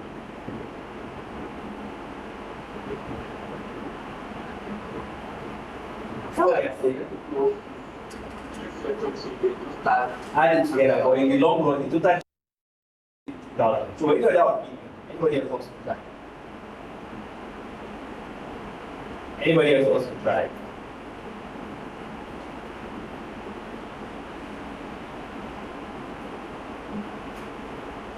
Okay, let me come back. Okay, sir. My opinion. Straight to my I think it cost me much. Just less than that. That's for component now set. Straight line. No, yes, yes. Straight line right from the top. But it's a component. Your component is sheet is separate. Yeah, so Why together? You take all the assets together. we should think together. Let's see how that right. We use our cost, let's see how that better amount of years, which is 10 years. Because I want to do the 10 years. But if one is 10, it's 50 years. It will still be the same thing with the provider. Provider amount of That's what together. Thank you, sir. That's it. So this is it. If you are associating it together, you use the highest of the years. You understand? If you are associating it together, you not what you did simply was just to add the number of years together, which is wrong. Understand? So you use the highest of the years you have. At this point, it is 10. The total asset you have is 13. So 13 divided by 10, you get 1.3. That is for together. For separately, that is correct. You take each asset divided by the number of years, take each asset divided by 100. So if you are using always, you get 1,000, making 2,000, that's 2,000. While together, 113 divided by 10, you get 100. I don't know that is fine now.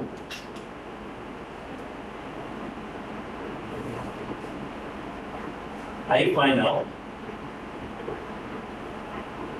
So what? Okay.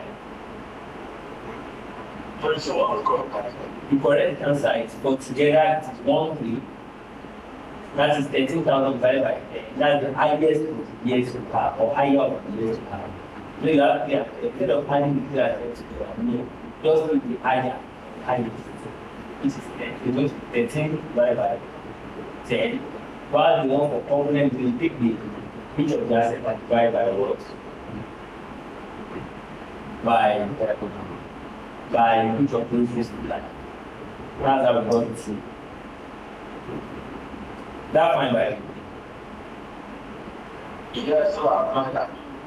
So the 2,000 is correct or no, they are both correct, but it depends on where you are looking at it.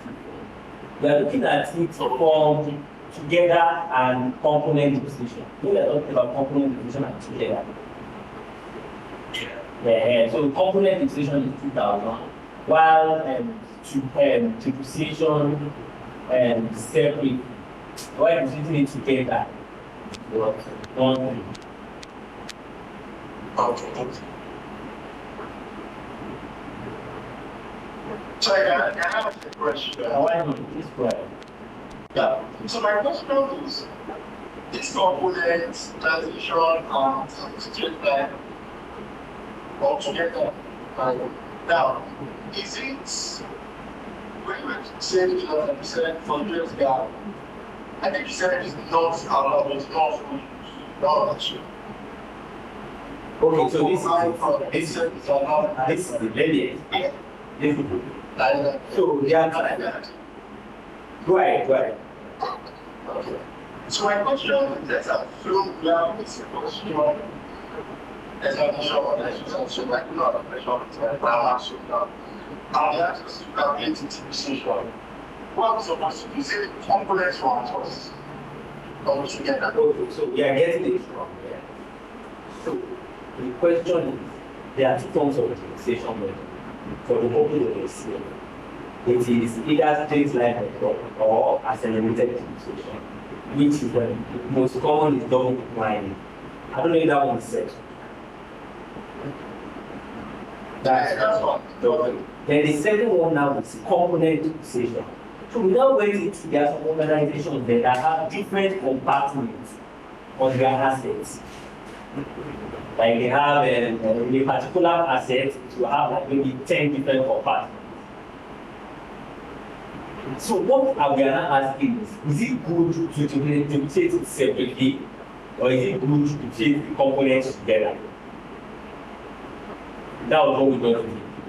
So if you are doing component utilization, for the purpose of this exam, use straight line method. You understand what I'm saying? Yes. So the question will be clear. If they are asking you, they want you to use straight line method, they will tell you to use straight line. If they want you to use accelerated execution method, they will tell you to use accelerated method. If they want you to use component utilization, they want you to use component.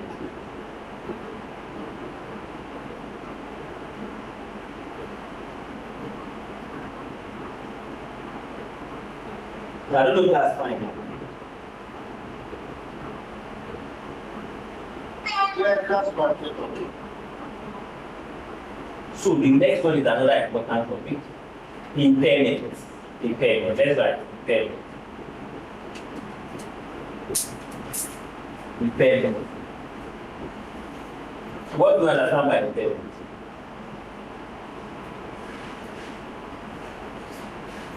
What do you understand by impairment?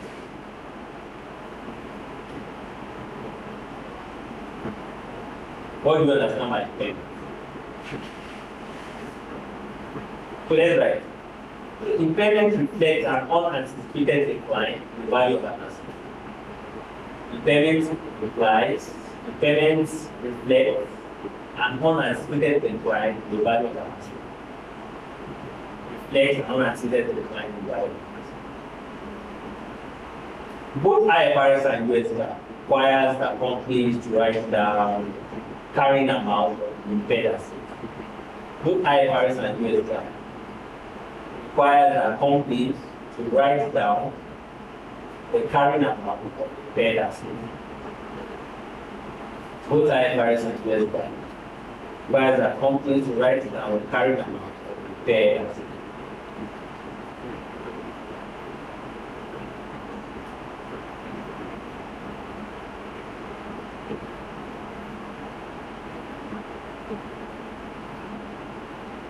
So like we said, reversals are permitted where under which of them IFRS will go. Reversals are permitted where under IFRS will go. Yes, US does not permit. Then the same applies. So impairment reversals are permitted under IFRS, but not permitted under US. Impairment reversals are permitted under IFRS, but not permitted under. So impairment on the IFRS. That's right.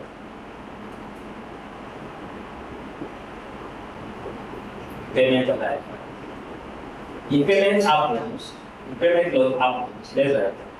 Impairment does happen when carrying value exceeds recoverable value.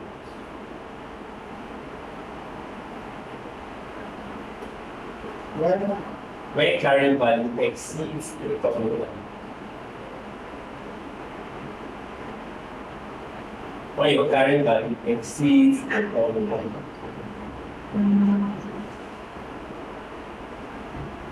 When your carrying value exceeds your recoverable value, say the asset is impaired.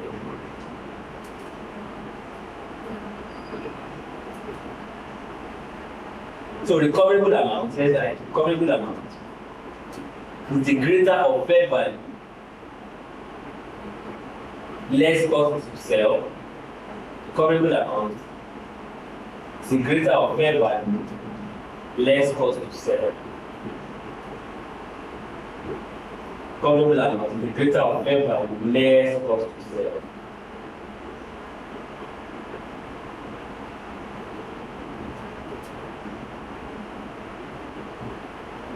Is the greater of fair value less cost to sell and value in use. Whichever is greater between fair value and cost to sell and value in use. Let's go to Value in use. Whichever is greater between the two. Is what we are talking about.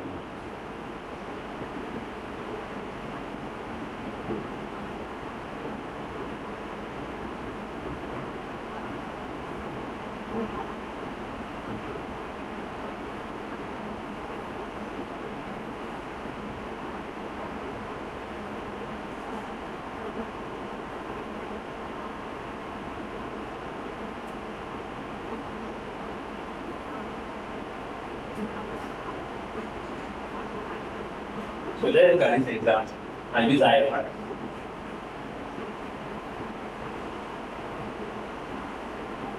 I will see this example here.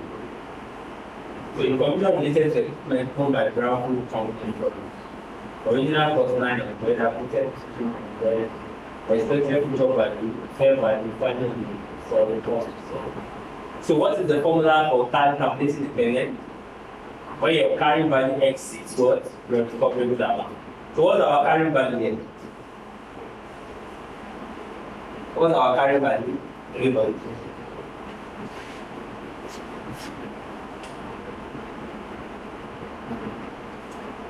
What's our carrying value? Carrying value is 200. Okay, so I get it. So it's the cost minus accumulated discretionary. So we have it on there. So what is our recoverable value now? Recoverable amount. Whichever is greater between fair value minus cost to sell and value you have it. So which one is greater? So first of all, how do you get your fair value minus cost to sell and value? Then talk to me. Yes, 790 Abi minus cost to sell, which is 30 Abi. So our carrying value is 800. Let me write it down. Our carrying value is 800, Abi. Then our recoverable amount is fair value minus cost to sell. What is fair value minus cost to sell? That is 790 minus what? Minus 30,000. 760. Yes, so 760. Then what's our value used? 785. So which one is greater? 785 is greater, so we pick 785. Are we together anyway? 785 is greater. So now, which end, when your carrying value exceeds your recoverable amount, this is our carrying value, and this is our recoverable amount. When your carrying value exceeds your recoverable amount, what do we have? Impairment loss, Abi. What's our impairment loss?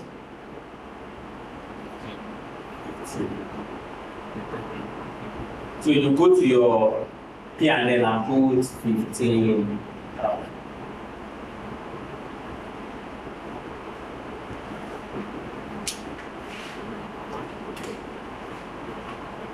Are you going anywhere?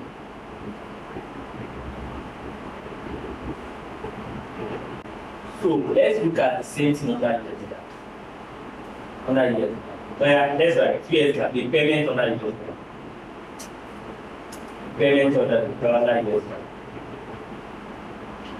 So first, do the recoverability test. We have to do a recoverability test. We have to do a recoverability test to determine whether the asset is paid. You have to do a recoverability test to determine whether the asset is impaired. So what is this recoverability test? What is this recoverability test?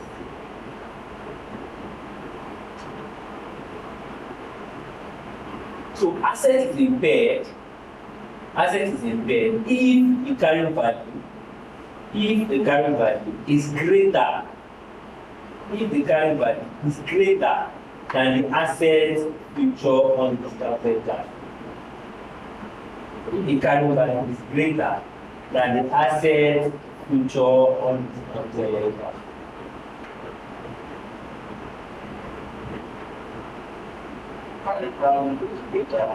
Yeah, than the asset future undiscounted cash. Undiscounted cash.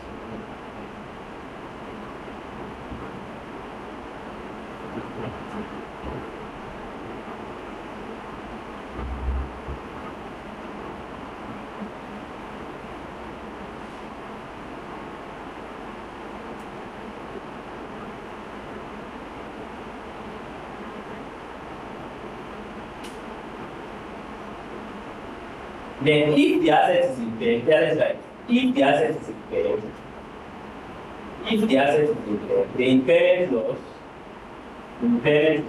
is the fair value minus carrying amount. The impairment loss is the fair value minus carrying amount. Let's do the same threshold. So let's do the same question.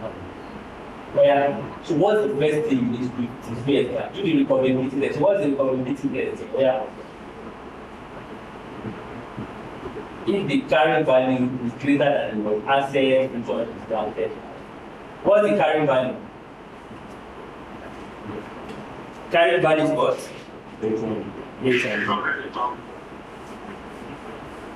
What is future expected undiscounted cash flow? 795. So at this point, is the asset impaired? Yes, it's impaired because carrying value is greater than it. We now move to the next stage. Have you? So what's the next stage? Impairment loss. How do we calculate our impairment loss? Which is what?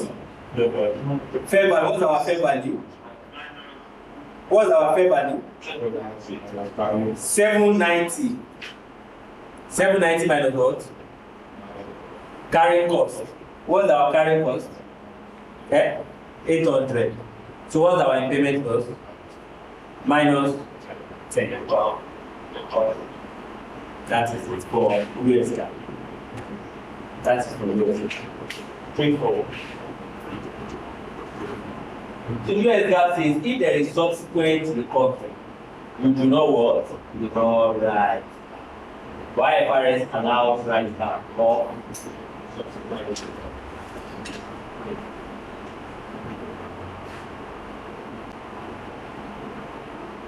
So is your asset, your issue. Right.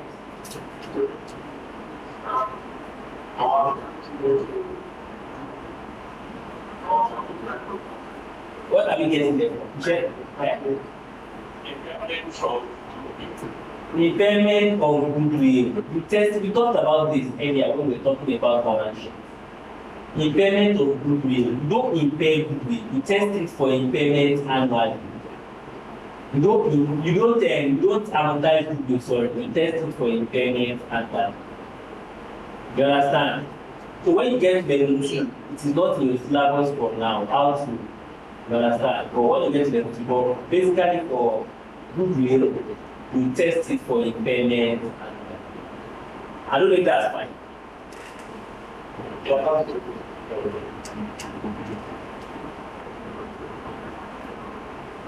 So please, let's take note of our ratios very well. Accumulated depreciation divided by annual depreciation expense. Historical cost divided by annual depreciation expense. So let's look all these things very well. Remember, as your numerator goes up, the ratio goes up. As your denominator goes down, your ratio goes up. So your numerator has a direct relationship with your ratio. while your has an inverse relationship with your role.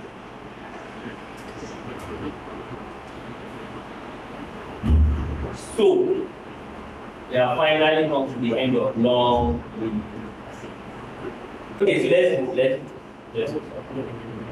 so leases and so let's go. The first one is explain financial reporting of leases on this explaining to the lessor and leasing. So who is a lessor and who is a lessor is the owner of the asset. And O lessor, that's the owner of the asset, having while a lease is tenant. Having it's easy. It's easy. So you see something you have an asset, somebody approaches you and says, let me use this asset for 10 years. Let me use this asset for 10 years. So you give the person, get a certain amount of money for 10 years. So that's why you decide. Or for the purpose of CFA, for the purpose of the but mostly they have or contract. yes, I was going to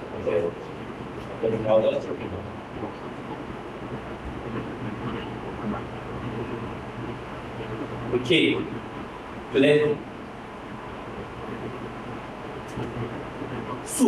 so that's the lessor and the leasee. The owner provides the asset while the leasing the tenant. If somebody borrowing the asset. So in this contract, to meet a lease contract, to limit it, when you want to call it a lease contract, there are three things you need to follow. One of them is one, it must be a specific asset. You must refer to a specific asset. Let's say, oh, I'm leasing you this motor vehicle, I'm leasing you this building, I'm leasing you this land, you can't take it up and start. You understand? Number two, it must give the leasing effectively all the asset economic benefit during the term of the lease. Not that you give me, okay, you give me this asset now. You now say, no, every three days I have to be using this asset. No longer a lease. So what you say is this first leasing must be in charge to carry of the asset. Or you say because I'm giving this because every 2 days, you have, every in the morning you have to go and to drop my kids at school first. It's no longer in this activity. Now probably I've been testing a favor. Understand? That's it. It must give the leasing the right to determine how to use the assets during the term of the lease. If it's none of your business again as a owner and the lessor, none of your business, how is that? What matters is let me pay you the money and when it is the period of the asset, I return the asset to you. But not where are you going to? You are going to a country, the road is not bad, what's your business? They are going to be they're going to be traffic to let you, don't need to add my asset to that, what's your business? You understand? So that is it. So those are the reasons. Before you call it a lease, one, there must be a specific asset. Two, there must be economic benefit must be transferred to the sea. Then lastly, it must then what? Sorry,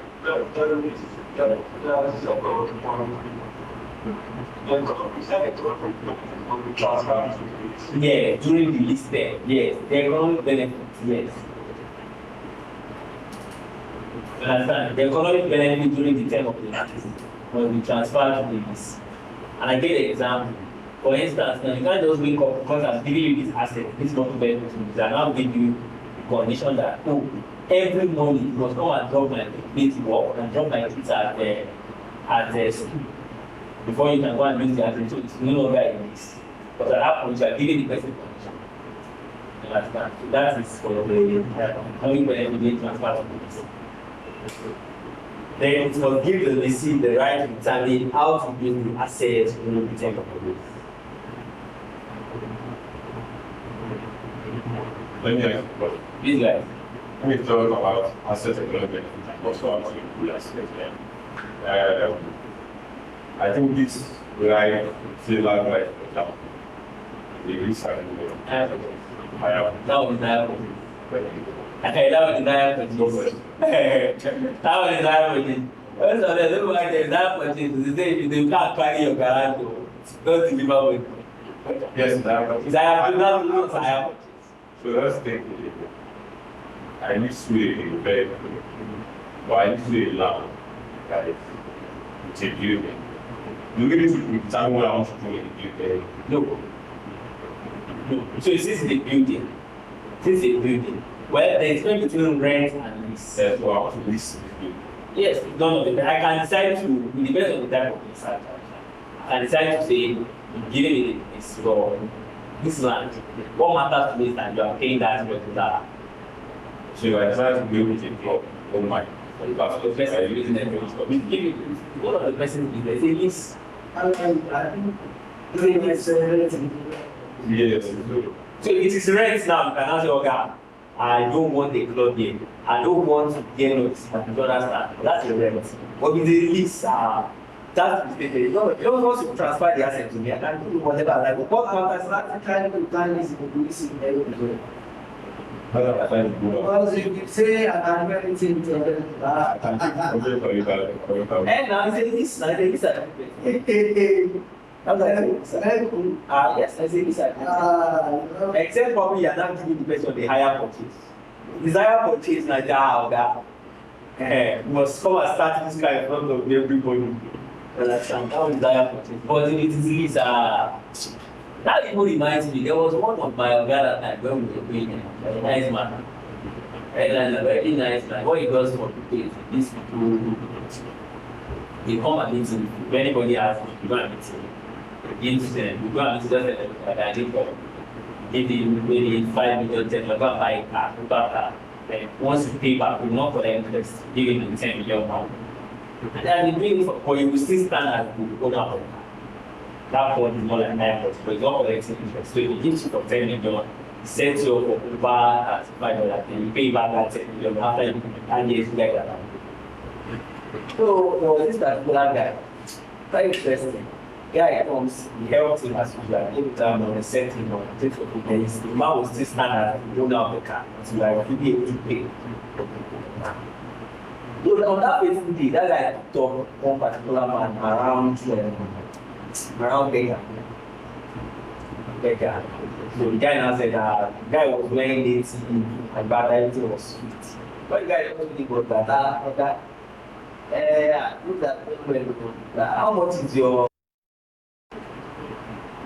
okay, so the advantage of leasing rather than purchasing, you understand? Advantage of leasing because the cash you pay less, pay something less. You understand? Once you are leasing an asset, you pay something lesser.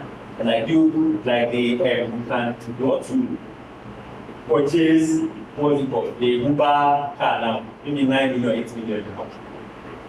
Then maybe at least I don't say maybe 200,000 every year or like that. So I'm just saying for instance. So less costly financing, less risk of obsolescence. Do you understand? Okay, sorry. Less risk of obsolescence.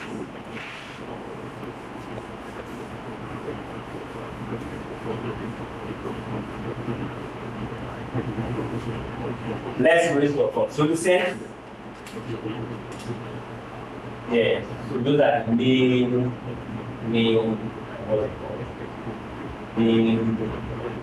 advantages. So there are basically 2 forms of this. There is the finance and operating. Finance and operating. So for the finance is that's right. For the finance is in which this is when both the benefit and the risk of ownership are substantially transferred in the seed.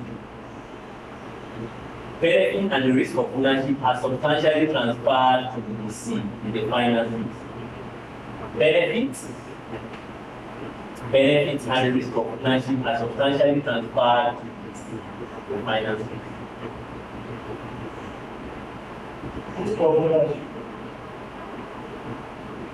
In which both the benefits and the risk of ownership are substantially transferred to the seed.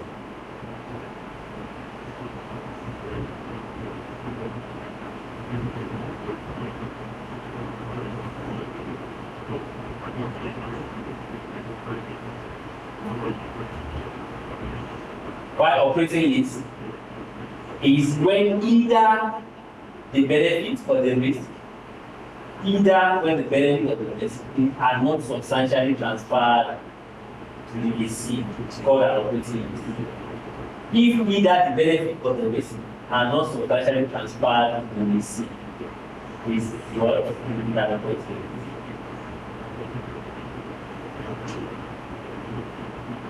That was it.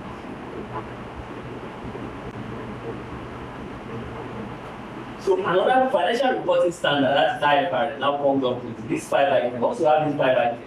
Can classically say this is finance. Number one, ownership of the leased asset transferred to the leasee. Ownership of the leased asset is transferred to the leasee. Ownership of the leased asset is transferred to the leasee. Number 2, the leasee has an option to buy the asset and is expected to exercise it. The leasee has an option to buy the asset and is expected to exercise it.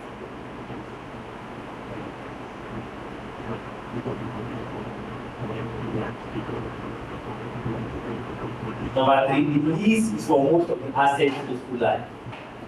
The lease is for most of the assets useful life.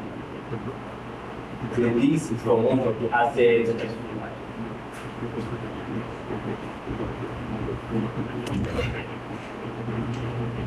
The lease is for most of the assets useful life.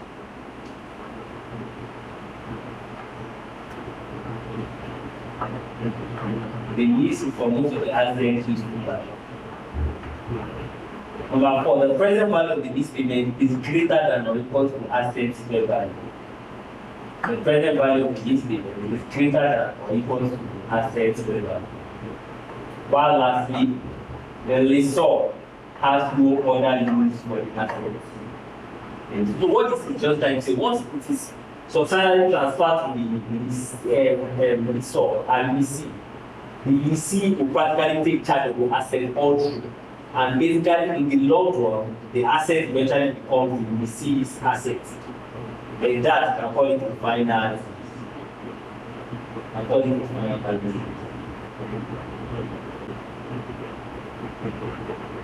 So obviously, if it is not finance lease, we call it operating lease. Are we good? Can I continue? So, IFRS now comes up and say, instead of calling this lease, something we call it right of use of assets. Right of use of assets. Are we together? Right of use of assets. So basically, this right of use of assets will create a lease liability if the payment is not made once. Are we together? If this payment is not made once, it will create a lease liability. Those are that because. Okay, so if the payment is not made once, you create what is called a lease liability. If the payment is not made once, you create what is called a lease liability. You create what is called a lease liability. So how does the lease liability work? For instance, now you go and meet your guy. I want to lease this asset. So once you pay once, let's say, and the person pays 5 million, you pay 5 million, once you pay 5 million, then the next thing is you recognize it as the right of use asset, then you start amortizing it for the period you are using it.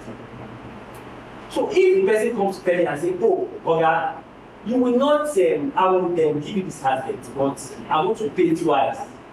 You understand? So with that, to create what is called a lease liability, which is more like a debt in your like a short-term debt in your your balance sheet. Your balance sheet. So the essence is just that to monitor the liability of how you are going to pay back.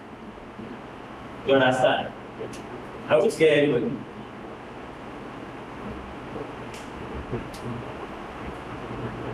So we create a right of use asset.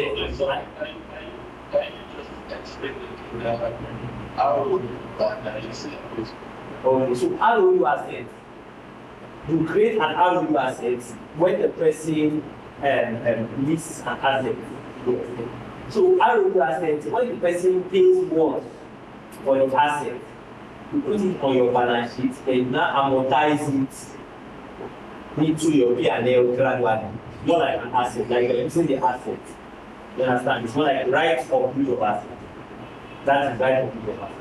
But if the person comes to me and says, I'm not paying once, I will pay in piecemeal to cover this right of use asset. The person not paying once will now create a lease liability in the account, that lease liability is what will now what? It's a lease liability. That lease liability will create like a liability of you trying to what? Pay back that amount. I don't know if it's fine now.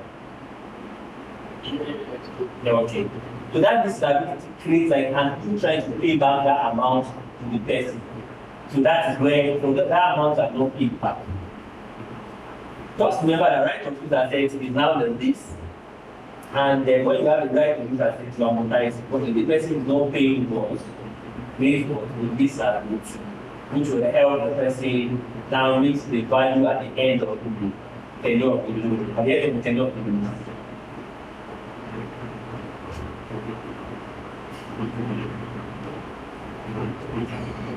This is an example of a right of use asset with this convention. So this is an example of right of use asset without the lease that go back to that one now. As you can see, so it goes like that 354. Beginning lease that beginning liability, your interest, your lease payment, multiple. You understand? Principal payments like that, we increase it zero. That means you are done with it. You understand? Now look at this one with the lease liability. Look at this one with the lease liability. You can see that the right of use asset is different from the liability. At that point, the person is not paying full amount at once. You understand? But if you notice at the end of the year 4 for the two of them, this liability and the right of use asset will become zero. I don't know if you are following them. I'm going to get it. Okay, so that's this time.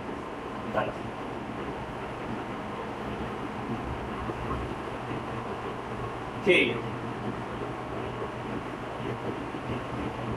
So it's still the same thing they did here. They are just now trying to achieve it into finance needs and operating needs. Finance needs and operating needs.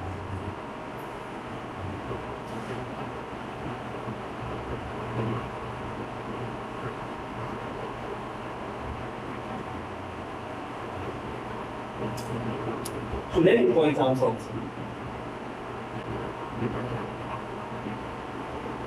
If we are using a finances, if we are using a finances, your income statement earnings in your earlier years, you know why? Because majorly you are keeping it in your balance sheet. How we together? If you are using the finances, your income statement what's it called? Because you enjoy the benefits later. You understand? So your income statement will go up, while your income statement for later years will be higher. Because if you notice your income statement your income statement and that's your profit will be lower, while your income statement in your balance sheet will be higher. Your later years will be higher. You understand?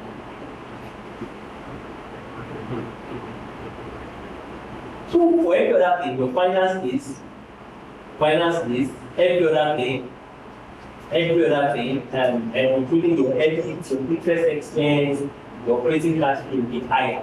Using IFRS to be higher. Are we together? Are we tired? Should we stop it now? Should we go out and be tired? Yes, we will.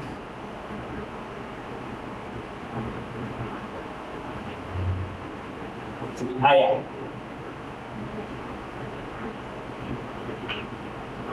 So, but likewise, operating lease for the US GAAP or anybody that is doing operating lease. No. Yes, it's sure.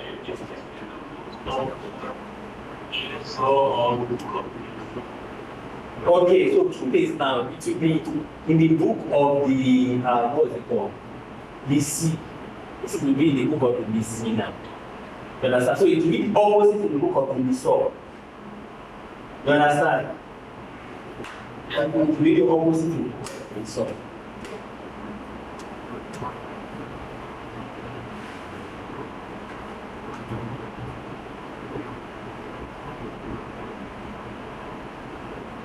So another thing you need to take note of is if the item is less than 1 year, if the item is 1 year or less, if the item is 1 year or less, just treat it as short-term repayment or short-term lease immediately. Do not carry it as a finance lease operating lease. Please let's take note that if the item is less than 1 year or is probably a short-term lease, we treat it as a short-term repayment or short-term which you just what it called. They can't treat that as a full lease.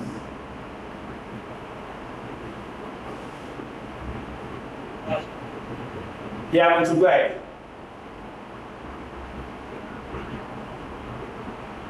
So you are asking something. Please go ahead. Yeah, I want to say something.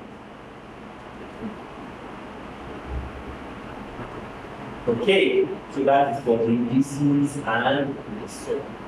So before we continue, there's something we call deferred compensation. We will do this more in your portfolio management. Deferred compensation. How does it mean? They are basically defined benefit, and I don't know if you've done it on portfolio management.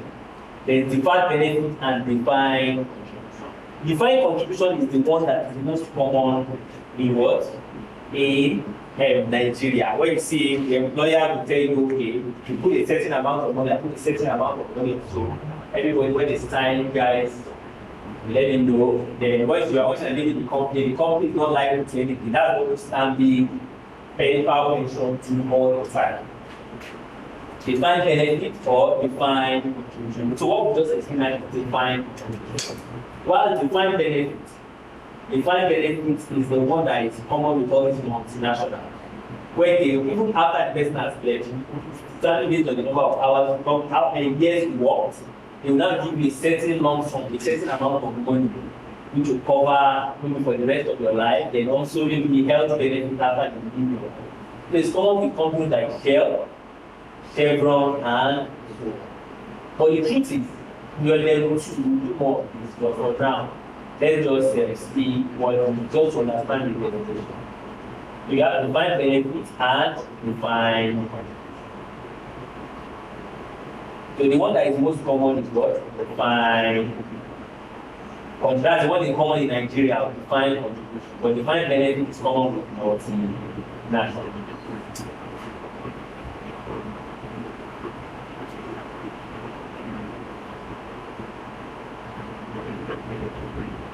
Have you doing everyone? So we talked about this when we did income statement, where you have what is called stock option, employee stock option, stock grant, and so on. So stock option is, like I said, your companies can be dismantled by firms. So once they are dismantled by firms, they can decide to use the company anyhow. So once they are using the company anyhow, one of the things they can do is you can align the interest of the company with the staff. If you perform like this, you get a total amount of. We talked about all this income statement. That's not really pretty important. Okay, what's a very short today, but it's very key. But the truth is, your defined benefit, defined contribution is common if you do it more, you will get it. So just something you should now go and really sit on this. It's just to introduce you to what pension is all about.